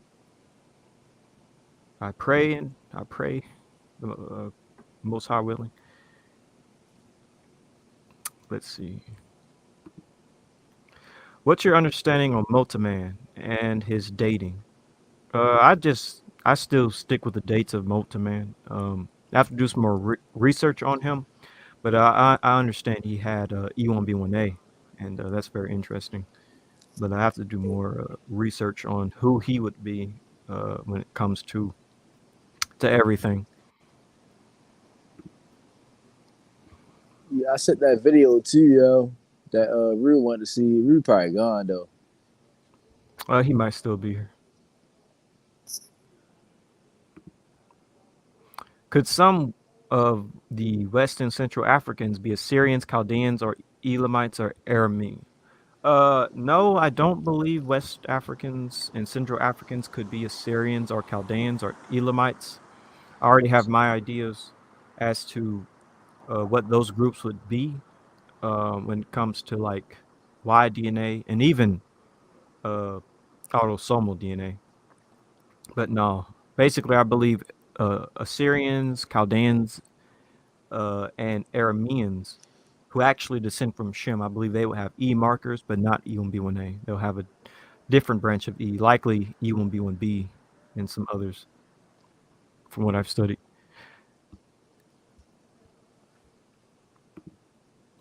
Yep, Amenhotep and all those Egyptian pharaohs did have, haplogroup R and mitochondrial K and That such. that broke the conscious community. He was like, it's fake. Yep. But their STR analysis is pretty interesting, though. I would say that their autosomal DNA is not what I expected, and I'll explain that in the future, though. Yeah, skin doctrine is eugenics. It is. They don't even know that they're teaching eugenics. That's the word I was thinking of. Yeah, that's a good idea as well. The forced ones. Let me try to skip through a lot of these comments. Yitzhak says many Amazigh tribes are northern kingdom Israelites that went into the Maghreb with the Phoenicians. Even Hannibal was from the tribe of Asher. It's interesting that you say that, Yitzhak, because according to my PCA plot, which basically shows who you're genetically close to. According to my PCA plot, I'm actually genetically closest to North African Tunisians, and also I'm close to uh, Algerian Berber tribes or Amazigh peoples. So maybe, well, I have believed actually that I'm from the Northern Kingdom rather than the Southern Kingdom. A lot of people claim Southern Kingdom, but I think I'm from the Northern Kingdom. I think it makes the most sense, especially according to Eldad the Danite. And I'm gonna shock Laban and Jacob Israel when I show them that I have all this North African DNA. It's like, so what now? Yeah, man. I average like 11% North African DNA on 3 different DNA tests: 23andMe, Family Tree, and My Heritage. Shoot, that's what's up. Fulani power, you know what I'm saying? No, I'm playing. But yeah. The Phoenicians colonized the whole Mediterranean, especially. Yeah, that's true. Yeah, man. Like so with the so there is an overlap with what Yitzhak is talking about. So there's the Bakri people. You can see like the like El Bakri, Bakri, for instance, right? And then you're gonna see it like an overlap with the Barsa people or the Barsids or whatnot. Like he's talking about Hannibal Barsa and whatnot. And so those are the same people who went to go to like I get they turned So that's Spain. true. Hmm? That's true. I gotta go About what see. I gotta about go what he see said. everything Itzhak is saying. You know what I'm saying? I can't always co-sign everything like you said. Shout out to Okay. Itzhak. You know what I'm saying? But I can't. I definitely can't say that there is some overlap in in Semitic connection. Oh yeah, 100%. And Interesting. you can see like the consistency with the Bakri, the Barcids, and even like I was saying, like the concept of Barcelona, like Spain, the capital of Spain, is named after the Barcid family because of their run of Spain with the Carthaginians and whatnot. Interesting. Okay. I'm gonna have to look into that. I do get well then again, I was about to say I do get Spanish, but I think it's more I think it's from the slave trade, but maybe some of it's kind of old. Definitely have to look into it. You'd be surprised. Like, so for instance, I got people like my Spanish definitely does not come from the slave trade. It definitely comes from like the Inquisition and whatnot, right? But even like so, I'm wilding out, Manji, because like in the middle of the Southwest, in the middle of nowhere, in a small pocket population, northern New Mexico, southern Colorado is a real like New Mexico is the least densely populated state by population, if that makes sense, or they have the least population density, if that makes sense, right? So like less than like Rhode Island and all that kind of things, like Vermont, all them kind of things. You know what I'm saying? Uh, but yet um, it's a pocket of E out there like you wouldn't believe, my G. Like E1, not just E1B1B though. Like my uncle is related to like, and his DNA test, he's like, and me too, same people, same family, related to people who are super Hispanic, like 70, 80% Hispanic and whatnot, but they're coming out with like with EM2 as the Y DNA. Hmm. So it's just like a so it's just like an isolated population of Mhm. um of men or people with different E clades. Yeah, so you see, so it looks like a whole bunch of North African men that went and mixed with a bunch of Native American women. So it's a bunch of like North African clades and a Hispanic clades, and mixed with the native. And so it looks like the South Tome stuff, right? Literally the same genetics or whatnot, just mixed with like Native American mitochondrial DNA. Is this in Mexico, you said? New Mexico. No, I mean, yeah. Oh, wait, so New Mexico. Okay. Yeah, so they got a bunch of E1B1B, a little, not a whole bunch, but a little bit of a little bit of E1B1A. They got J, they got R1 Oh, wow. all day long. That's interesting. Yep. I definitely been wanting to look more into Spain, but particularly North Africa for me because I keep on getting North African. But Hmm. that's interesting when it comes to this isolated population of people, because I kind of wonder.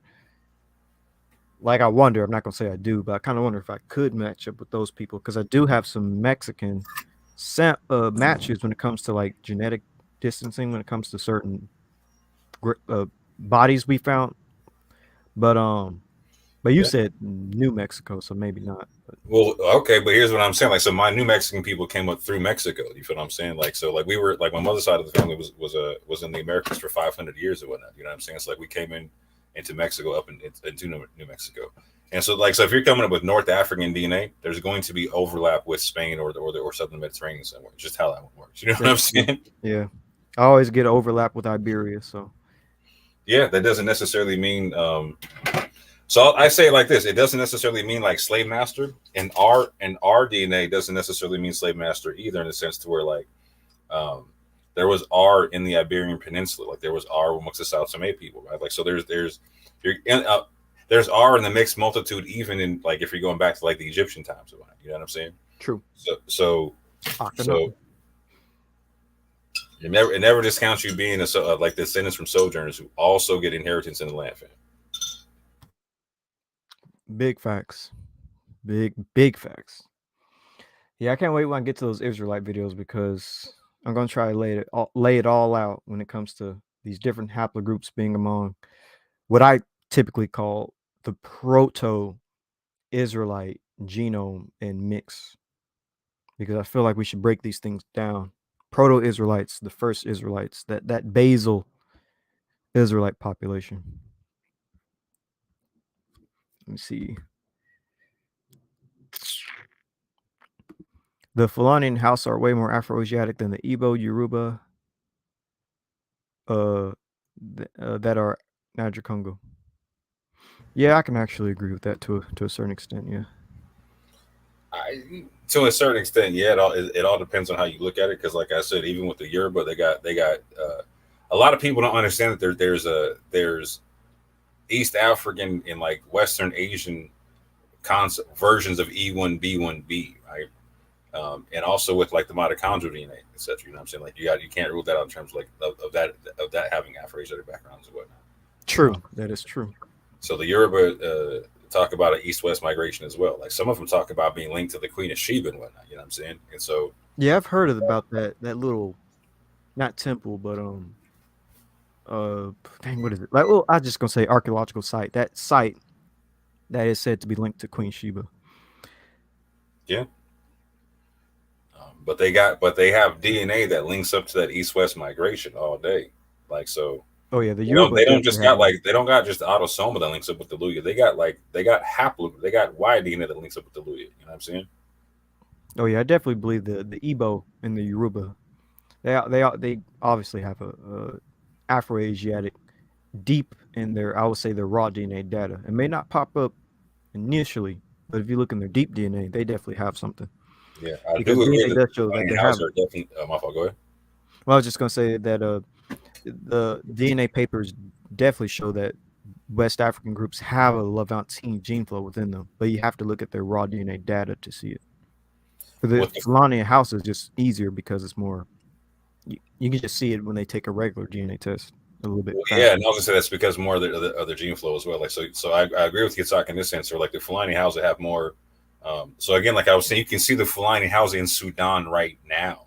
So they're from Sudan to West Africa. You know what I'm saying?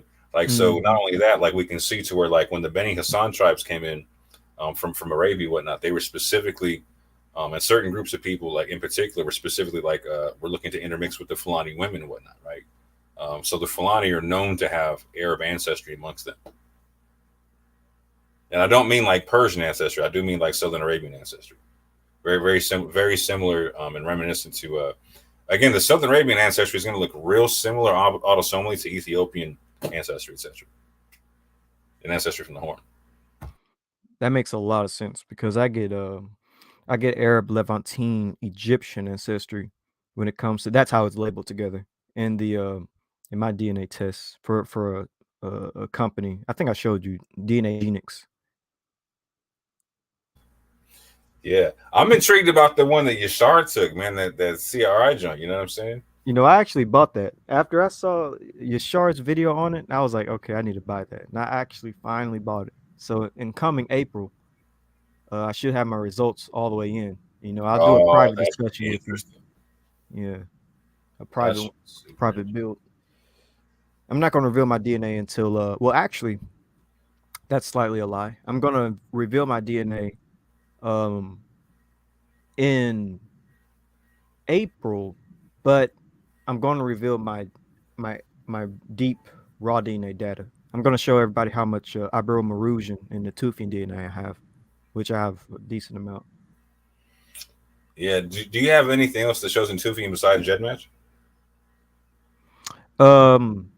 What's that company called? Elusive DNA. Yeah, Elusive DNA.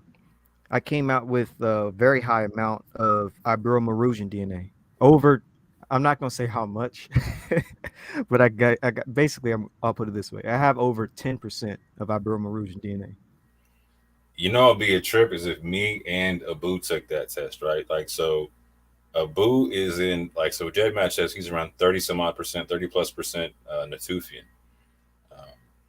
and I'm 17% via 15 to 17% depending on which test I look at in GEDmatch. But I know for a fact, like so, my Y DNA was definitely heavily involved in that Ibero-Marusian concept. Like you can find it in the Guanches, etc., etc., etc. And my grandfather on my mother's side, he's even 34. I know that's also heavily involved. You know what I'm saying? So I'm intrigued to see what they would throw me in that particular test. Yeah. So that is called elusive DNA. If you want to take that test, then more. And also, there's another DNA test that looks for Natufian ancestry. What's that? Let me see. Give me a quick second. The other one that you should look into. Let me move all this.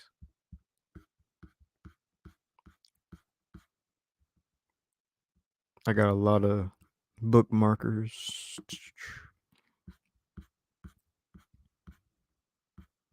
So the other one you should look into is called, let's see.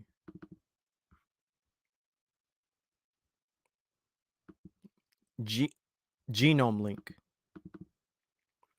Yeah, you should look into Genome Link. This can also give you, but they label it basically they label it farmer DNA. Hold on, let me see. Let me get the exact. Yeah, they call it the first farmers. Is how they label it. Because the Natufians were the first farmers. And I have let me just put it this way. I have over 10% when it comes to first farmers. And I'm like, I shouldn't have none of this North African, Natufian, and Near Eastern DNA if my people were just stuck in sub-Saharan Africa. But anyways, and I'll bring out the best DNA tests when I get to my DNA. Good ones for people to check out and try. Because some DNA tests y'all can just skip. Like, don't waste your money on it. But others you should definitely look into. Let's see, Fulani and Hausa are actually European. Like, I wouldn't use the word European. I would say Eurasian when it comes to the R1B, because they have specifically R1B V88, which is seen around the Mediterranean, North Africa, and the Near East. But yeah, they have R among them. They have the Eurasian R. Shout out to the mixed multitude. Facts. Some House and Fulani carry more European than Southern Egyptians and Nubians. So how did that happen? Wait, some House and Fulani carry more European than Southern Egyptians and Nubians. How did that happen? Well, I wouldn't call it. Again, I wouldn't call it European. It'll be more so Eurasian, but they have a lot of like Arabian in them rather than European. But I'm pretty sure Southern Egyptians and even Nubians actually have more Eurasian DNA than the Hausa and the Fulani, especially since recent times, because they're trying to cover. Because they're trying to prove. Yeah, that's true. The Teo and them are basically trying to prove G is Hebrew, because they literally say that in a video. Oh, G is in the Middle East. Look at it. Like, bro, using the wrong map. What are you talking about? Y'all would hear them tell that there's a whole tribe of black Israelites at G in Europe and whatnot. You know what I'm saying? Yeah, show me that. Where are all the black people with G? Oh my goodness. All right, I'm out of the side of it. Oh, we're talking about a YouTube channel called Teo, but I wouldn't waste my time with them. Yeah, I wouldn't waste any time with them. The ancient Egyptians had Eurasian Y and MT haplogroups and were automatically Eurasian. Keep in mind, Egypt was a multicultural ethnic group, so every single ancient Egyptian wasn't Eurasian. Certain groups were Eurasian, certain groups weren't. Certain groups were most definitely African, but it was multi-ethnic. Thanks, Hebrew of Israel. I'll email the. Okay, I will be waiting for that email. Getting a bit sleepy. I'm gonna probably shut the stream down after I read a few more comments. Slurring over my words over here. Let's see. R1B is in Oman and Cameroon. That is true. That is true. I'm talking about House and Fulani having Northern European. What? Okay. I haven't heard of the House and the Fulani having Northern European and Baltic ancestry. It's very specific, but they'll have more Mediterranean and West Asian ancestry. Excuse me.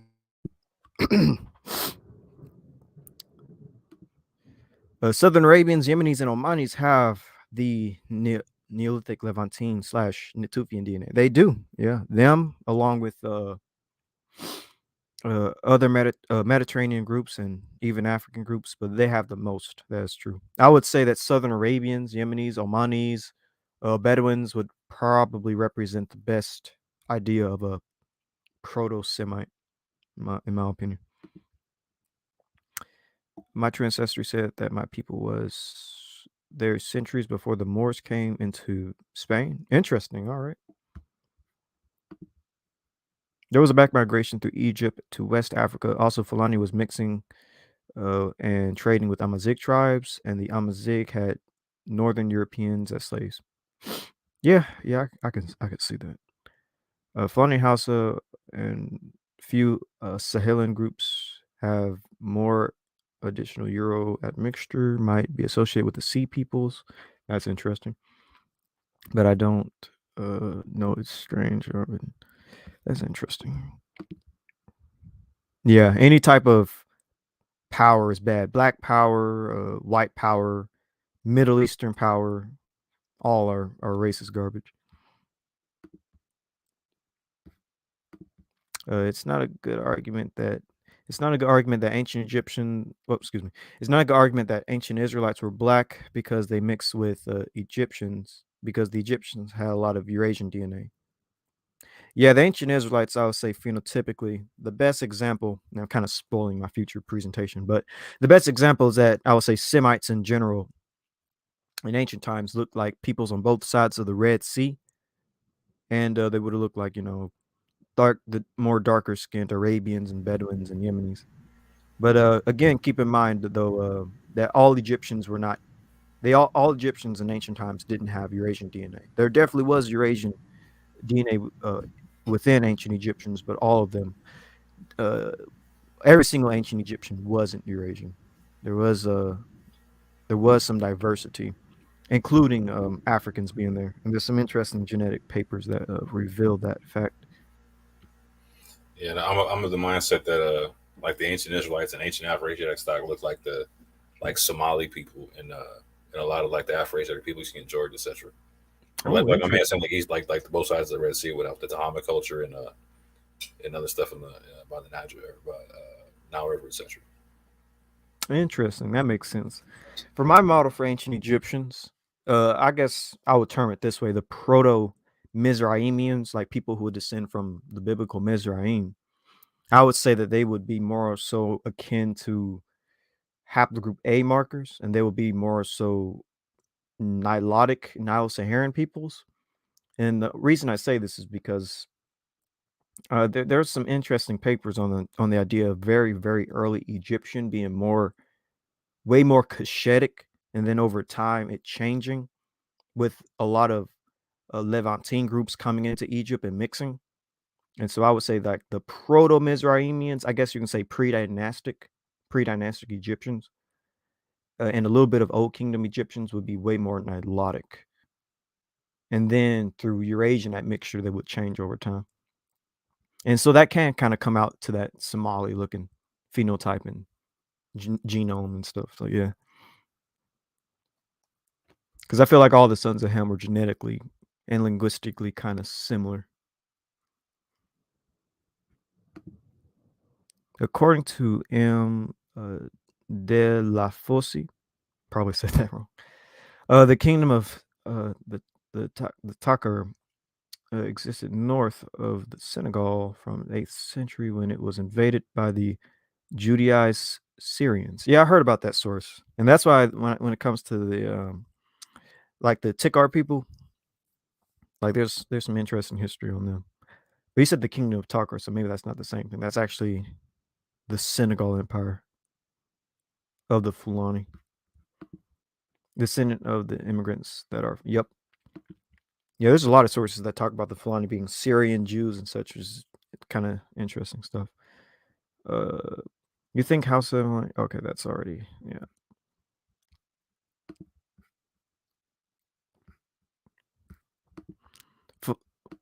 Fulani must have been mercenaries from Morocco. Now that's interesting.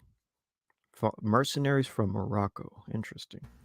You do know that the Fulani have a multitude of classes in their caste system, right? I guess one of those classes would be mercenaries. There's definitely a warrior class, 100%. But like, the Fulani are a huge, they're a huge group of people, right?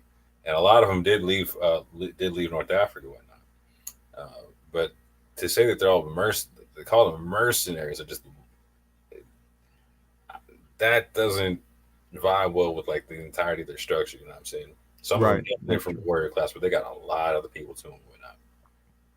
That is true. Yeah, there's different type of Fulani. Like you got your straight up cattle herders, and then you got your warriors, and then you got your etc. etc. You know, the clerical class. You got the traders, all them kind of thing. You know what I'm saying? Right.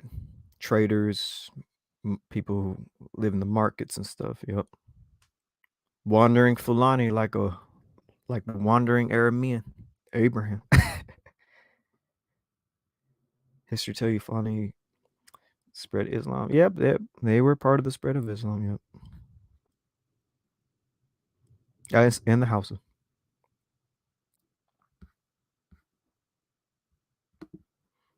That is facts. E1B1A is most definitely not a pass to heaven.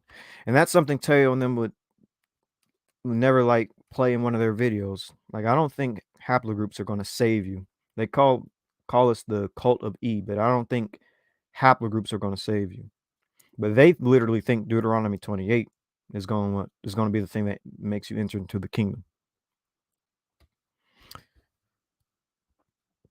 Which is ridiculous because that's just personal interpretation of scripture. Anyways.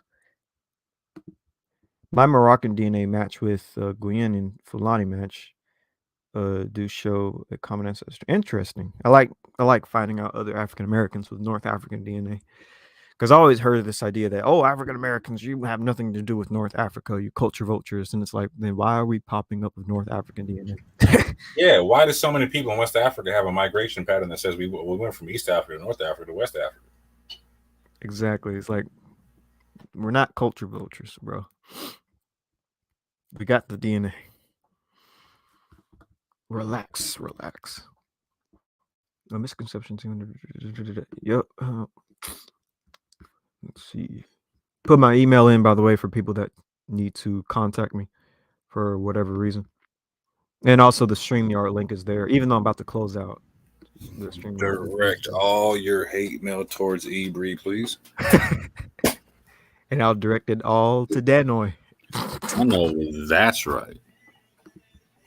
I'm 8.4% North African in my heritage. That's what's up. That's what I like to hear. We should remember that there are some strays from the Northern Kingdom among the Southern Kingdom, like Simeon and vice versa. Yeah, there definitely be some Southern Kingdom Judeans and Benjaminites among the Northern Kingdom and vice versa. Yep. We know Levi was pretty much everywhere. Pretty scattered as a people.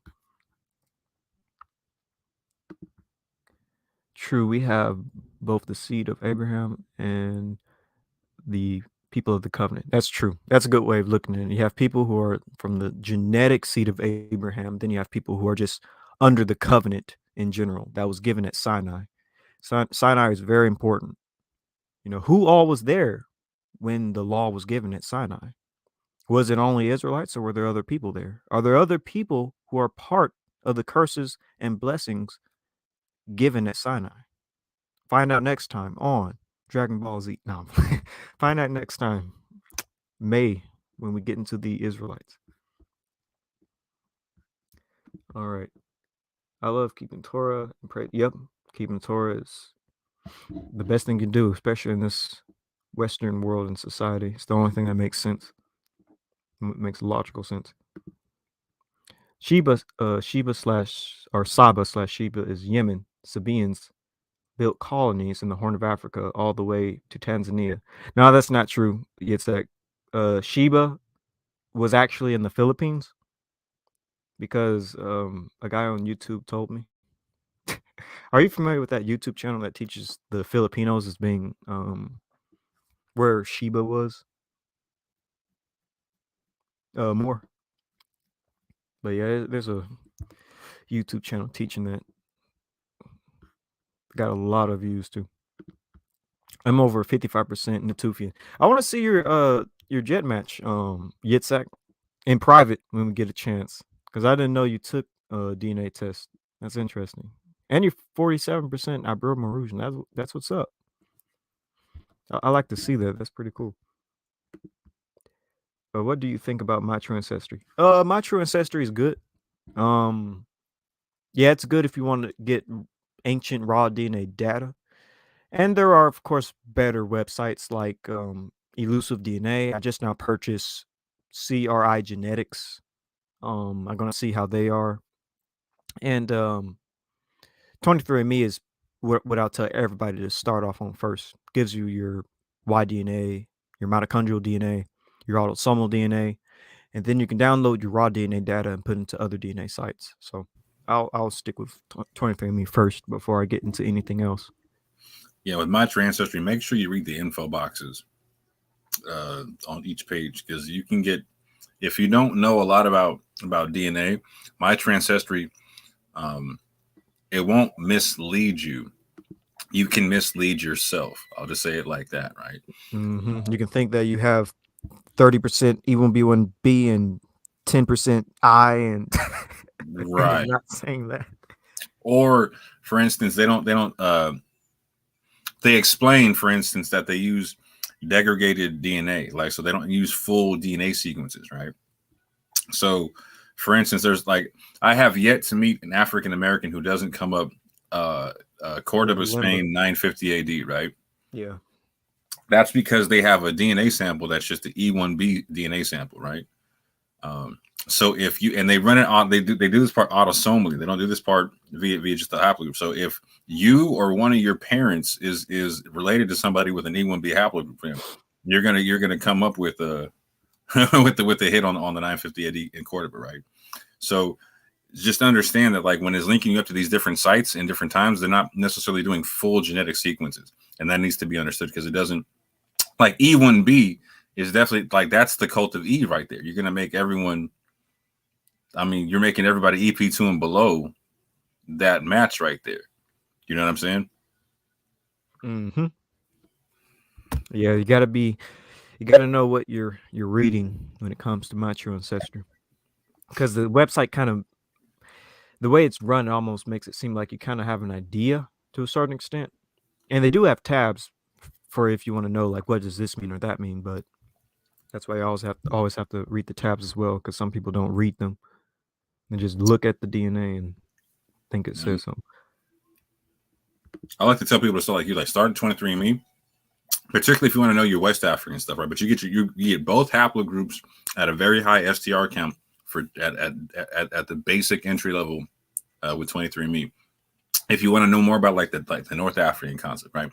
Family tree is fantastic at that connection and whatnot. In terms of, like, also East Africa, like the Horn and all that kind of stuff, right? Yes, I agree. East Africa, North Africa, family tree DNA, and ancestry.com, because I get Coptic Egyptian with ancestry.com.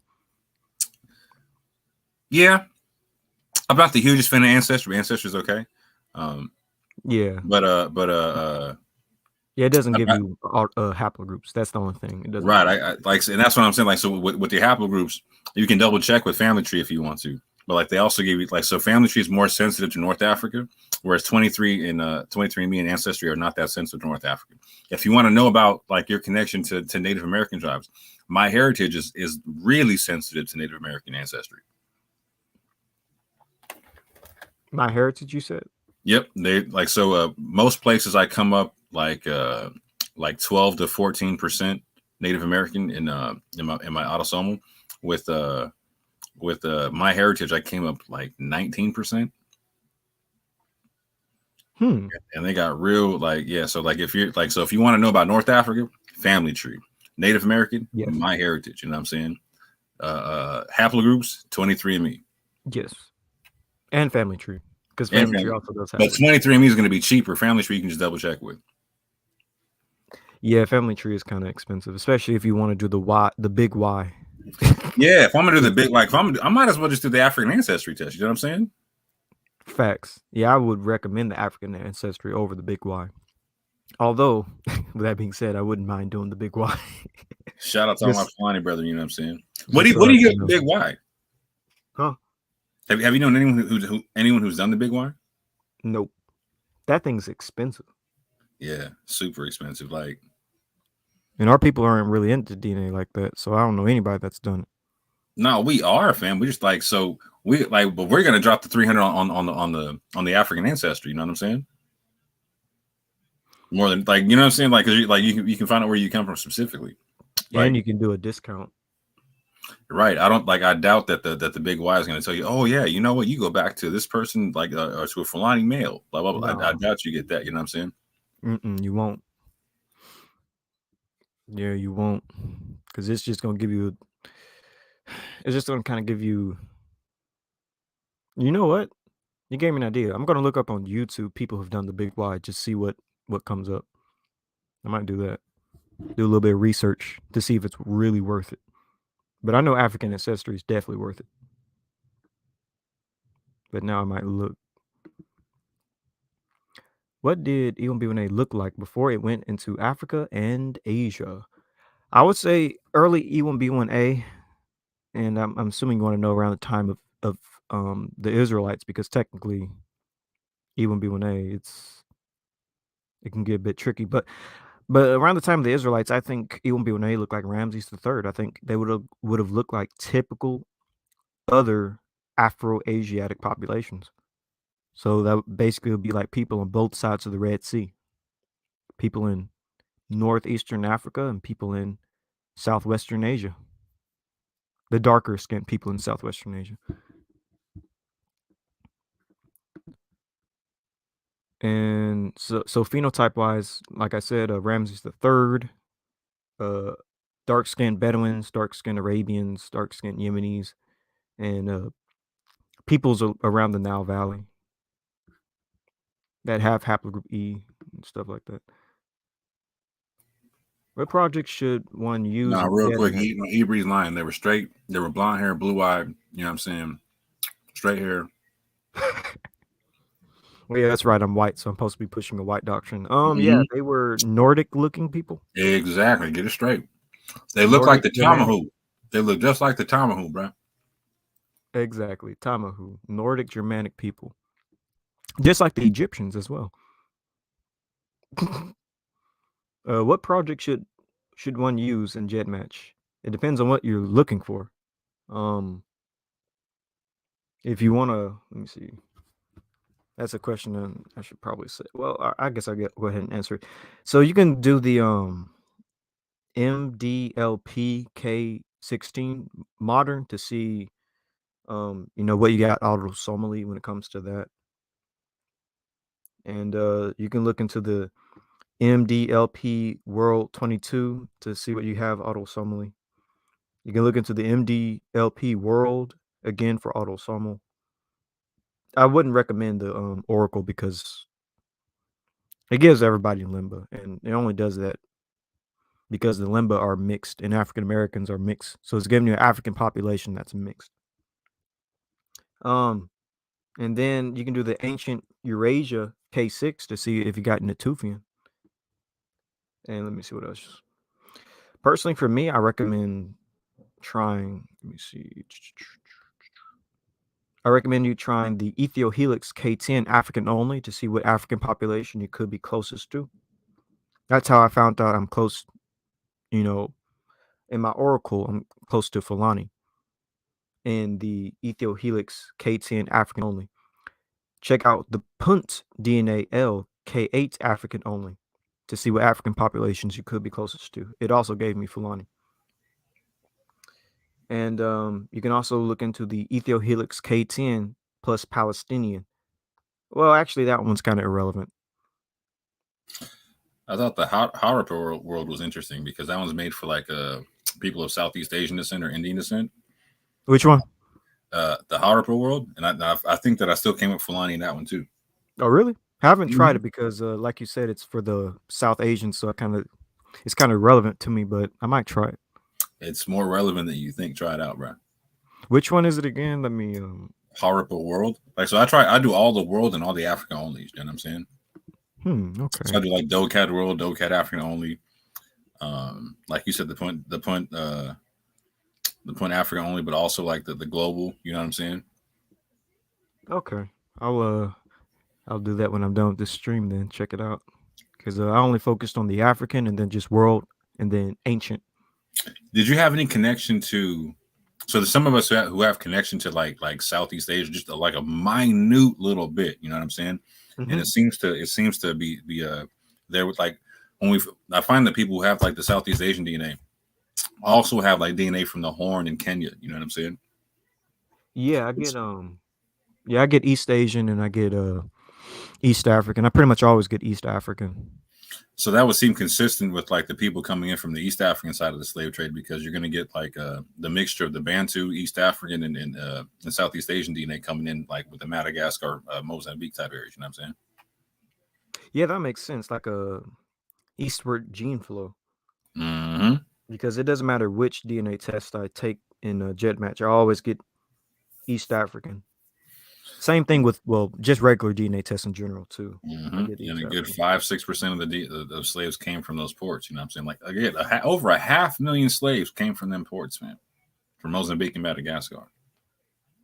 Yeah, and it's just shocking because like you assume you come out as like I don't know 75% because we all know we're mixed like Right. 75 to 80% Nigeria, but it's Right. like no, it's a little bit more diverse than that. Right. Like some of us literally like we fire off all corners of Africa, north, south, central, east, and west. You know what I'm saying? Like It's like dang, my ancestors were traveling Rolling Stones in this piece. for real. Not 100% Nigerian, like 30% Nigerian, 20% North African, 30% East African. I'm just throwing out numbers, but it's crazy. Filipino thing is interesting, but their DNA says otherwise. Yeah, the Filipino Israelites. Yeah, they typically Filipino people typically have they're really just an extension of Chinese people, like Koreans as well. They're just an extension of Chinese.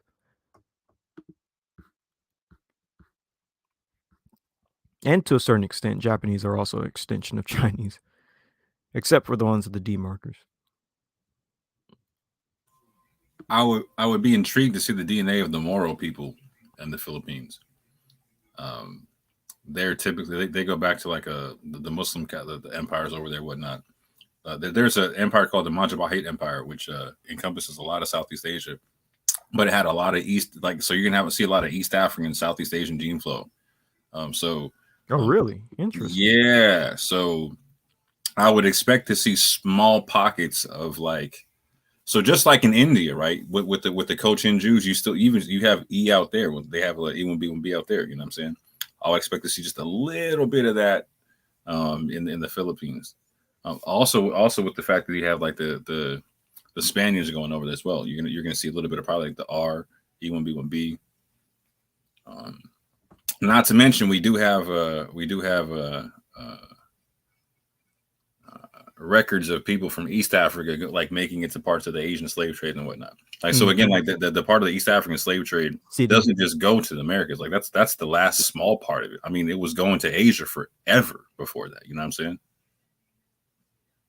Yeah, you got the city people as an example in India, Yeah, check them out in the Harper World joint. You know what I'm saying? in Zanji in the Middle East.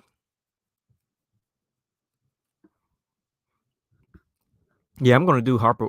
Dang my ear.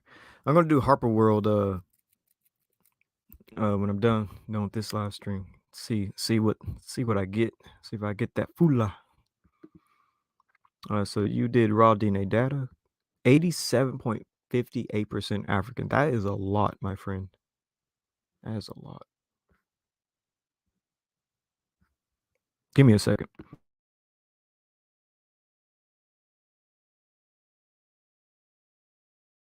All right, I'm back. Yeah, it's thundering like crazy. Why do people say there were two types of Moors, Black Negro Moors and the today looking Arab Moors? Are they the same but different autosomal DNA? Because you had different types of Moors. You had Moors that were North African Amazigh. You had Moors that were, West African. You had Moors that were Arabs. So phenotypically, technically, there would have been all types of looking Moors, and also autosomally as well. You'll have different type of genomes. Uh, Moors that were E markers, Moors that were R markers, Moors that were J markers, etc.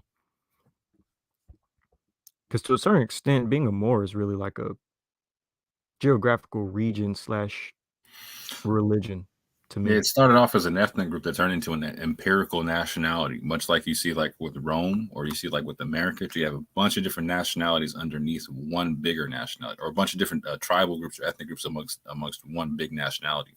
Oh, that's a better way of putting it. Yeah, kind of like the Israelites. Not very much so. Like the sojourning concept was very and if you really want to see Israelite culture, fam, go check out what the Moors were doing. You see Hebrew culture thick and heavy with them, fam. Afro-Asiatic, Abrahamic, or should I say Abrahamic Afro-Asiatic? Yep.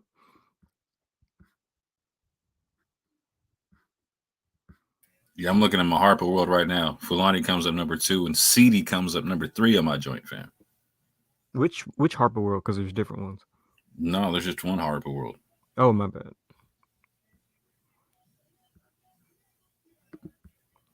77.6% African. Interesting. I'm going to look at Harper World here in a second.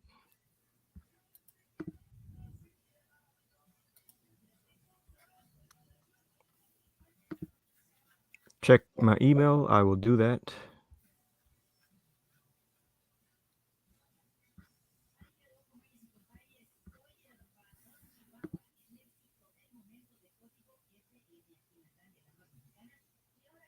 Can you speak more? Not let the air die out. I got to take care of something. Not a problem. Yeah, so Jed match is very interesting. And yeah, I do typically all the Africa onlys and all the world projects and whatnot.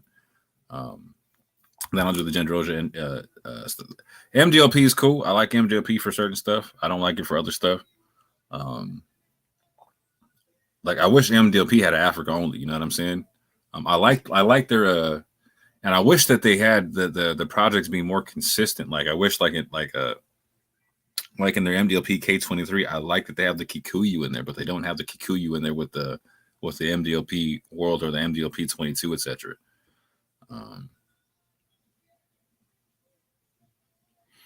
But yeah, I like the Dode. I really like the Dode Cat quite a bit. Dode Cat is the oldest project they have.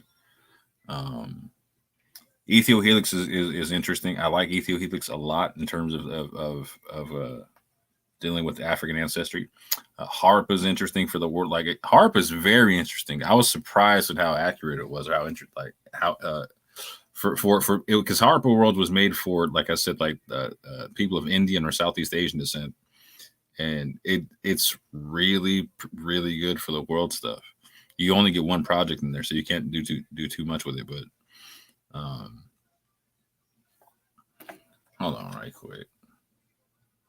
Libra's away, so I can't share my screen. But just reading off my screen. So yeah, my first population distance, or my first I'll just go through my top 10 right quick. Like, so my number one people is Dominican at 10.37, Fulani at 27. I'm back, and I can let you share your screen if you want. I can hear you. Oh, sure, you got it. I was trying to kill time, but I'll just do it like this. Yeah, I'm actually back, but I can let you finish what you were saying. No, yeah, I was just showing my my Harpo World joint right quick.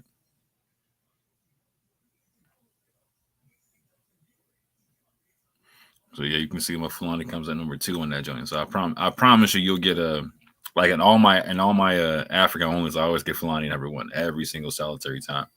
So I promise you, even in the Harper world, you'll get a high or low distance when it comes to Fulani. But yeah, you got the Bantu Kenya, the Luya all day. I thought the Harper. I was surprised at how accurate Harper World was on the DNA, as well as over here. So like again, like so these are a lot of tribes I connected with, like the Congo, the Fong, the Bamoon. But again, the Hausa, Mandinka, the Igbo, the Bomberan. This is what I found. Okay, Igbo. This is what I thought was interesting. Okay, like so my DNA of the EM132, you find it amongst the Hausa, the Mandinka, and you find it amongst the Dogon. As well as the Fulani, right? And so all of them were represented in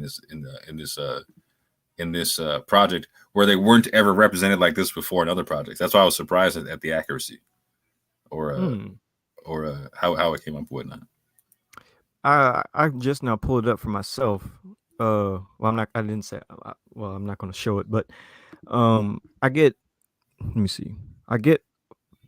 Where is it? I get Hausa at 23.15 distance, and Fulani at 24.31 distance.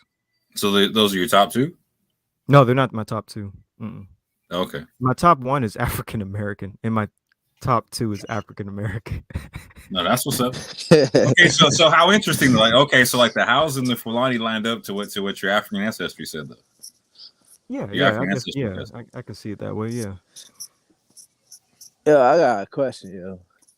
What is that? What is that Khazarian thing? Like, what is that?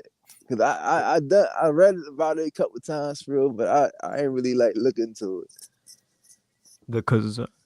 The Khazarian stuff, like, is it like how they said they mixed with like Simeon and their leaders was from the tribe Manasseh and stuff like that?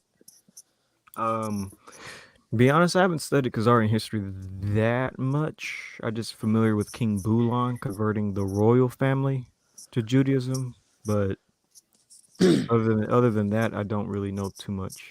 I know that they have like Haplogroup Q and G. Shout out to Teo. And R. But yeah, nah, because I was like doing some reading on that drink like some months ago. They were saying that from their own mouth for that they come from Asher, but their leaders was for the tribe Manasseh. And I wanted to know like if anybody like had more information on that, like because that type of information costs a lot of money though to get more of it. Yeah. What I guess I'm asking what are you hoping to kind of find when it comes to the Khazar thing? I don't know. I just want to read it. I'm not really looking for nothing. I just want the knowledge. Okay. Yeah, I don't know. There's a good website called Khazaria.com you can look into then if you want info on the Khazars, the Khazars as they are sometimes called. Yeah, I'm trying to I'm just trying to get as much like different type of like intel on different like Jewish communities that ever existed. I don't care what it was. I don't care if it was right here. I just want to like I'm trying to like visualize everything because I'm a visionary. I see stuff and how it play out and stuff. Like it's interesting to me. So yeah, then check out Khazaria.com because they got good stuff. All right. Cool. I could probably put the link in. Give me a second. They have DNA as well. Cause I know it's some pseudo stuff that be being taught about that, but here's the link. Put into the main chat. Okay. Cool. And I'll put into the private chat as well. Cool. All right, cool. Yeah, I just want to know for real, because that type of information, like to go deeper into it, that thing gonna cost a lot of money, man. I like, you know how you look up something and send you to that college.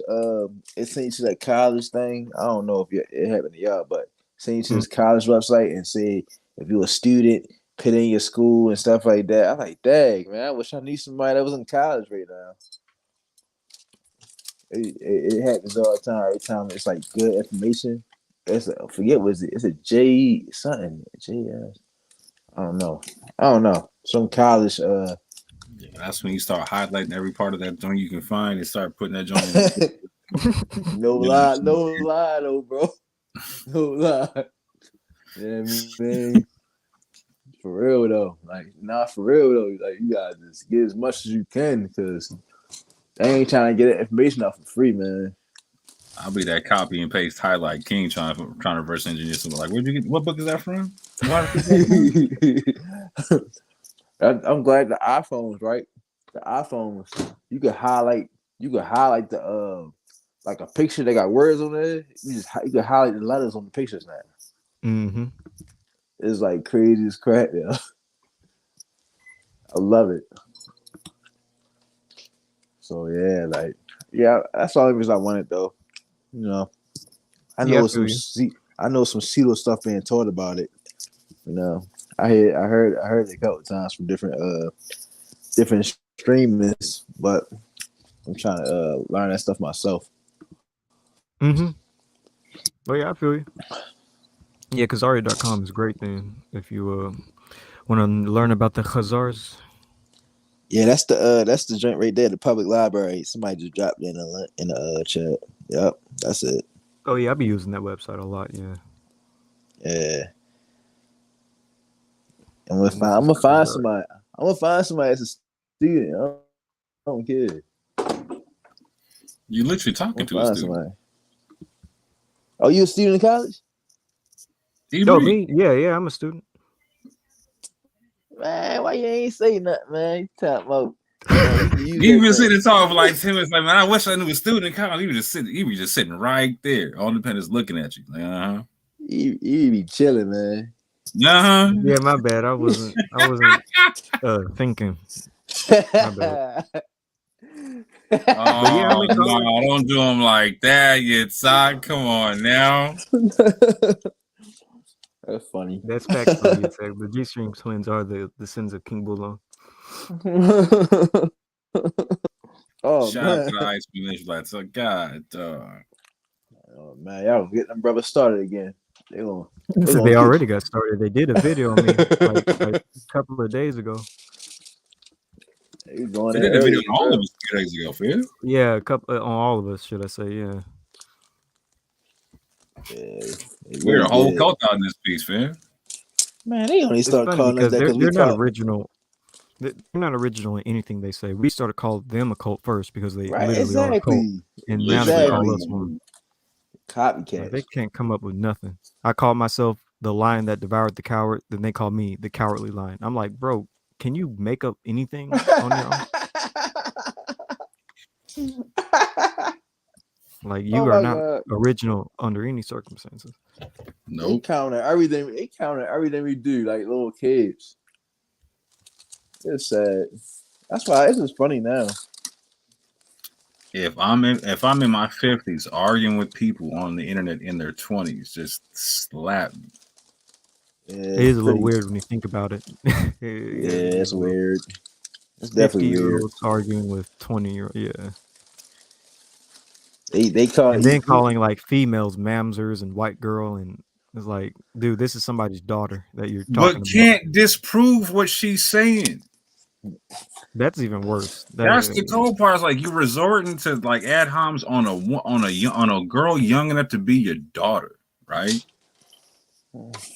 He's probably lucky that she doesn't tell her dad about it, because you're literally talking about some dude's some man's man's daughter. Crazy. Some man your age, his daughter. You know what I'm saying? Crazy. But she's right on her information, and they can't do nothing. Like, fam, that's what I'm saying. Like, you can't. Like, so as the old heads in the room, you can't, like, if you have the right information, you can't correct the young heads with the right tone or with the right spirit or whatnot. But at the same point in time, like, if they don't, I'll say like all day and night, I learned a lot about Natufian stuff from E-Bree that I did not know before, right? Shout out to the young lion teaching the older head something. You know what I'm saying? I like that. I love learning something from the younger heads, man. It makes my job a lot easier. Oh, you know this already? Cool. Oh, you can teach me. Oh, that's what's up. I can give you this. You can give me that. Let's go. Yeah, because I'm lazy with my research, so I need you, bro. For real. I'm telling you, man. The funny part is, though, is that, like, it's crazy for real because they really mad at us for real because they said we messing up. Like, you know how the church like feel about people coming in the church teaching something else after they had taught it for thousands of years. Facts. They mad at us because we're like picking apart the doctrine that they was trying to hand down to us, and that we actually use our brain, because I feel like no disrespect for real to the elders, right? But I didn't watch my grandmother, many people like going to these churches and stuff and listen to whatever they said. If they didn't say it, it's not fact. It's not you feel me? Like, so now they're looking at like these millennials, bro. Yeah, like they not falling in line. I heard somebody saying that we should be joining congregations and like we just wandering and stuff. Nigga, we don't trust none of y'all. That's why we wandering. Exactly. Yeah, I mean, like I'm trying to link up with. We ain't wander. We in the wilderness getting to the promised land, fam. Know what it is? Yeah. We ain't just wandering aimlessly, bro. We got a mission. We getting somewhere, fam. I mean, when you think about it, when it came to the wilderness, the wilderness, who were the people that weren't able to enter into the kingdom? It was the older generation. The younger generation was allowed to enter. Yeah. Yeah, I mean, I'm not even gonna lie, no disrespect to them, but I feel like that's gonna repeat again. Like y'all too wise. I mean, that wisdom gonna hurt y'all, man. That wisdom y'all think y'all got. Who just jumped on?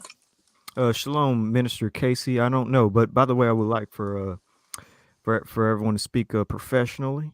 New people that come in. This is a family-friendly show. We have people of all ages watching. So, but shalom. Got you. Shalom, peace and blessings to you, channel host. We met. Was it last night? I came on. Oh, okay. First time. I think I remember. Yeah.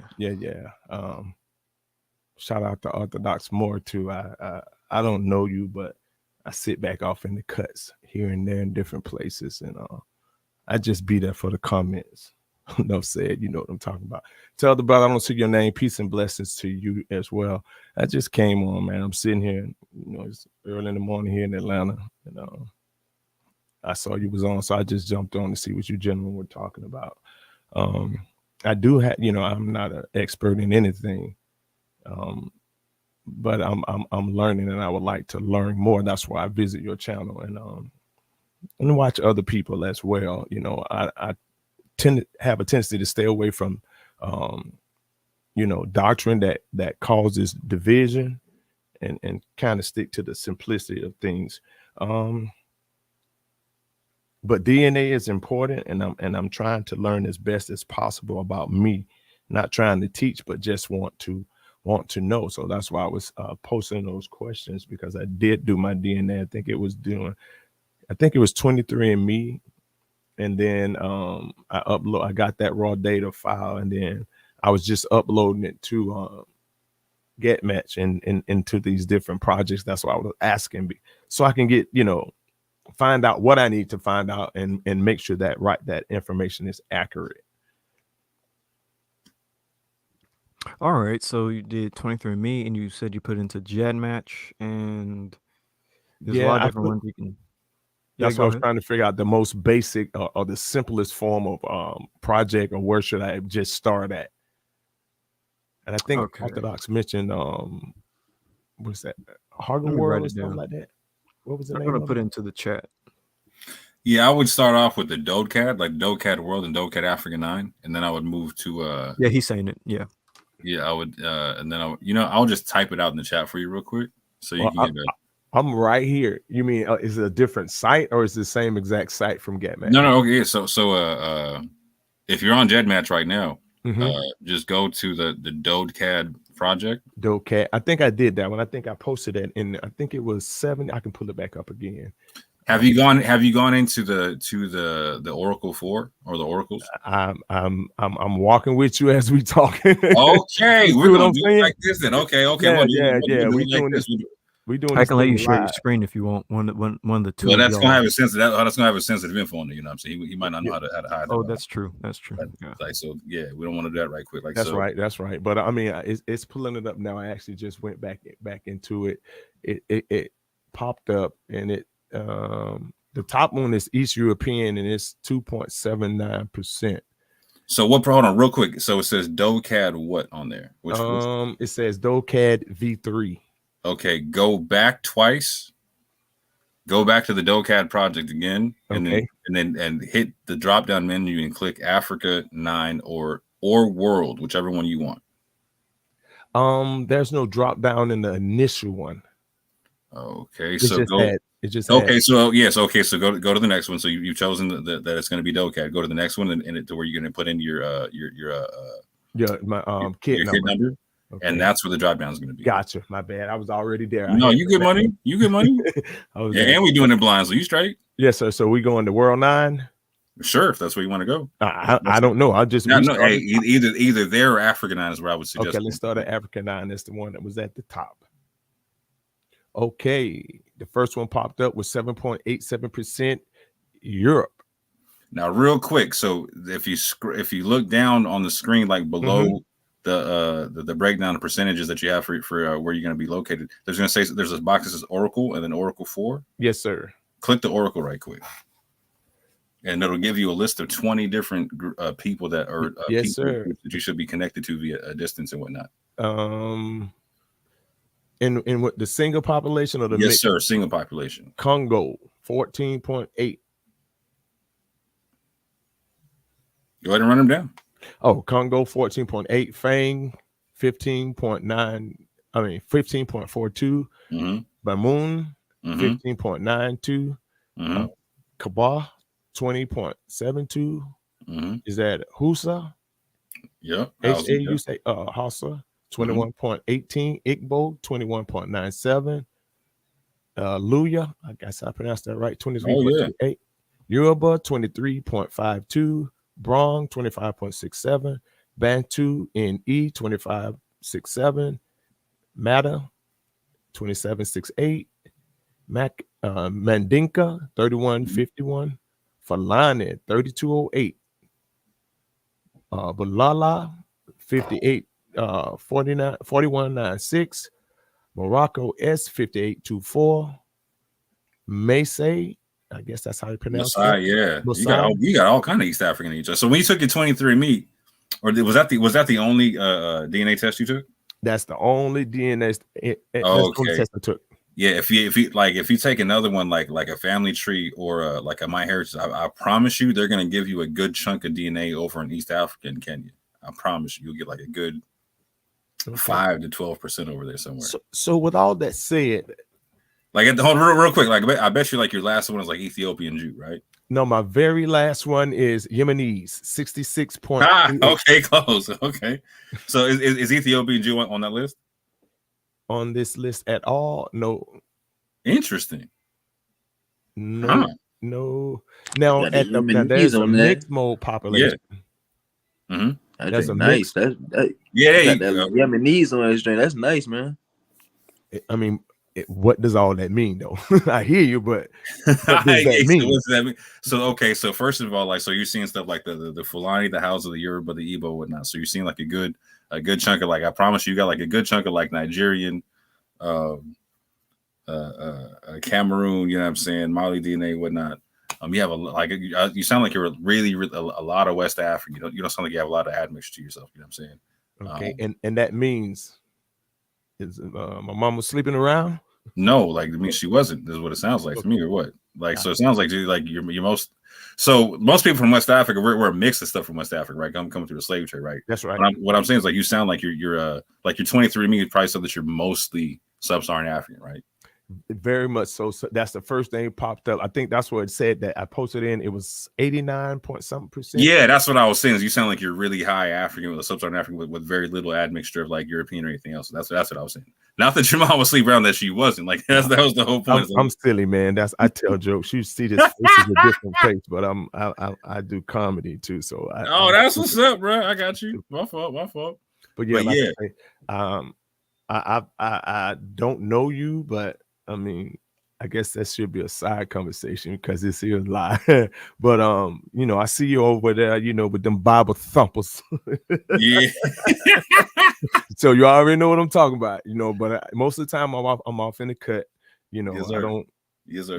Because if you see the picture, you know what I mean. But that's not the picture I have, on my YouTube channels. Because right, when you see that picture, people will automatically say, "Hey, that dude there, nah, I'm not in the camp," and to be honest, if I told you some things, you would probably, want to ask some more questions. So, okay. I'm put it like this. I'm a part of a big finessing over there that some things that happen over there, I'm not necessarily a part of directly, but indirectly, I'm a part of some things. Okay. And if you research, I'm sure you guys are researchers. You'll come to a conclusion, and you'll see what I'm talking about. My email. What's your YouTube channel if you want to get at me? I'm sorry. What's your YouTube channel? I mean, cut you off more. I have three YouTube channels. One is for for the links in Christian comedy, First Baptist Church of Laugh, and then I have a music channel because the Most High has blessed me to do music in this old age. That's Minister Casey, and then I have a Tell the Truth and Stay Saved show that I do, and that's another YouTube channel. You can put the links in, the 3 links into your channel. No, it's not about me. I appreciate and I thank you so much for it, but it's not about that. No, I just wanted to check them out. Oh, okay, I got you. Well, I'm you can type my name in. I don't have anything to hide. You can type my name in, man. I'm on Google, YouTube, everything, and Facebook. Minister Casey. Oh, Minister Casey. Okay. Minister Casey, yes, sir.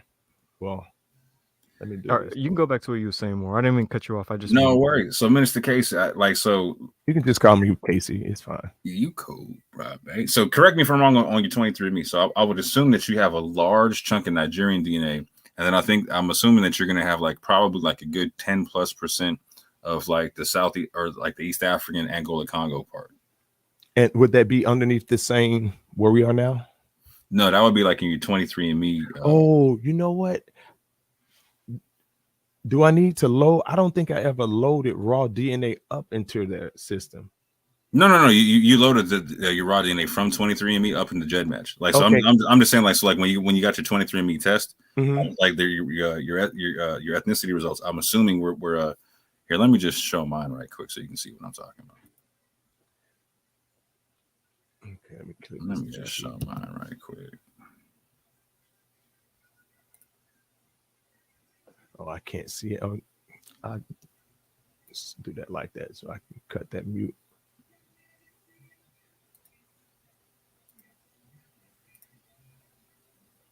All right, can you share that, brother man? My good sir. Appreciate you. So this is my my 23andMe results, and so here it says on the left side I'm sub-Saharan African, and it's giving me these breakdowns here. So I'm assuming here that you're going to be a good big chunk Nigerian, and that it's going to give you a good chunk down here of the Congolese Southern East African. So when you're seeing that Maasai and you're seeing the Luya, etc., that's going to and it's giving you I think you got a Bantu Kenya or something like that. You might have got that. So that's going to give you this connection to the Congolese Southeastern African. And it's either going to give you a high amount of the Angola Congo area because there is a high admixture an east-west flow that goes there, or it's going to give you a good chunk in the southeastern African part, or both. You know what I'm saying? But I would assume based upon your admixture that you're a high amount of Nigerian and a good amount of this here. Yeah. Man, I see. I'm looking at that map, man. I wonder why they have that land split. Isn't that just Africa? Are you talking about this map here? Yeah. So this is my genetic makeup. This Okay. is I'm like, no, yeah. But I'm just saying, looks so like so you there's know. this whole bit here that I don't connect to, right? See the red? Shouldn't the red be kind of connected over here to that purple? Well, not what I'm saying. Like, so they're saying I don't have genetics in the open areas. I have genetics in the areas. Oh, okay, gotcha. It's just I got you. Just white it out. Mm-hmm. Okay, I was about to say that piece of land should be like closer. Well, now, ironically, the cool part is when you go into my trace genetics in the 0.3, like it puts like it does start to light up because it gives me like Bengali DNA from like India, Pakistan, and whatnot. Gotcha. I'm gonna have to check that out. I haven't even. This what you're showing me in 23andMe. I've never even went that far as looking at what you're looking at now. Oh man, definitely go do that because like right now they gave me an update. For instance, they were telling me like my 28% in my Nigeria. They were saying that's Igbo and Yoruba. So like they might even be giving you like you might have like some updates on your joints where like they give you some specifics and whatnot. And I did this a while ago, and it did it just to do it. It really wasn't for any purpose, but hey, it is what it is. So, interesting. Yes, sir. Interesting. So real quick, just to explain what I'm talking about too. Like, so you sound like you. So a lot of people don't recognize that there was 500,000 slaves taken from the east coast of Africa, that made it to the Americas as well. So you seem like a mix of people who came from West Africa and then a little bit of that East African gene flow as well. Oh, right on. So you trying to say my mom was sleeping with some Hamites? I'm just kidding. I'm saying that we all got mixed up on that slave shit, you know what I'm saying? I'm stupid. I'm stupid. I don't know, but some people say I'm saying it was dark on the bottom of that slave ship. You know what I'm saying? Well, not according to Garfield, but I'm gonna leave that alone. Man, I'm gonna leave it alone. Come on, I sit back off in the cut. You know, I don't say nothing. You know, at the first time if I say something, you know, I don't want backlash. I don't want dots thrown at me. I don't want nobody calling me a heretic and none of that. Ain't nobody, no skin doctrine teaching here. No, none of that. That's right. You know, man. You know, I knew Christ before I knew anything. I need to check your channels out, man. I need some Christian comedy in my life, man, for real. I'm stupid. Yeah, it's stupid, man. I'm stupid. Yeah. But thank you once again for having me on, man. I was sitting here. I'm not trying to tell my business, but I'm 1000% transparent, you know, especially when you're in this walk. And I'm not talking about this faith walk. Got a call about a couple hours ago. My brother passed, so I just been up in this room, man, just my condolences, man. Crying out to the Most High and sorry to hear that. Worshiping, thank you so much, and just praising God. You know, still trying to, you know, let it sink in. It's only been not even been 6 hours now, so and I was just up and I was like, man, let me get online. So I appreciate you guys here. You guys are here for me right now, and you really don't even know it, and I thank you. No, I appreciate you for reaching out and even jumping on the panel and whatnot, because like I've been in them shoes, bro, and it's good that you got around some people versus just stay by yourself or whatnot. So yeah, I mean, my wife is in there asleep, you know, but she knows I'm up now, and yeah, I'm probably not gonna go to bed no time soon. No time soon. Condolences, that. Yeah. Sure enough. I lost my cousin earlier. I found out early in the week. I lost him early in the month to COVID and whatnot. Wow. But yeah, like so it's a lot of people losing people right now. I'm finding, you know what I'm saying? It's a lot of funerals popping off right now. So we all need to lean on each other, you know what I'm saying? So amen. That's Bible. And I'm sorry if I say stuff like that. I don't mean to offend anybody. I agree with that. I don't know what that's the gospel of Christ right there. Yeah, that's I don't know where people's spiritual positions is, and sometimes people can get offended by the slightest of things. If people get offended at the concept of talking about bearing each other's burdens, fam, let them get offended. Orthodox more. You already know how people get offended. You know what I'm saying? Over little things. People get offended if you ask them a question.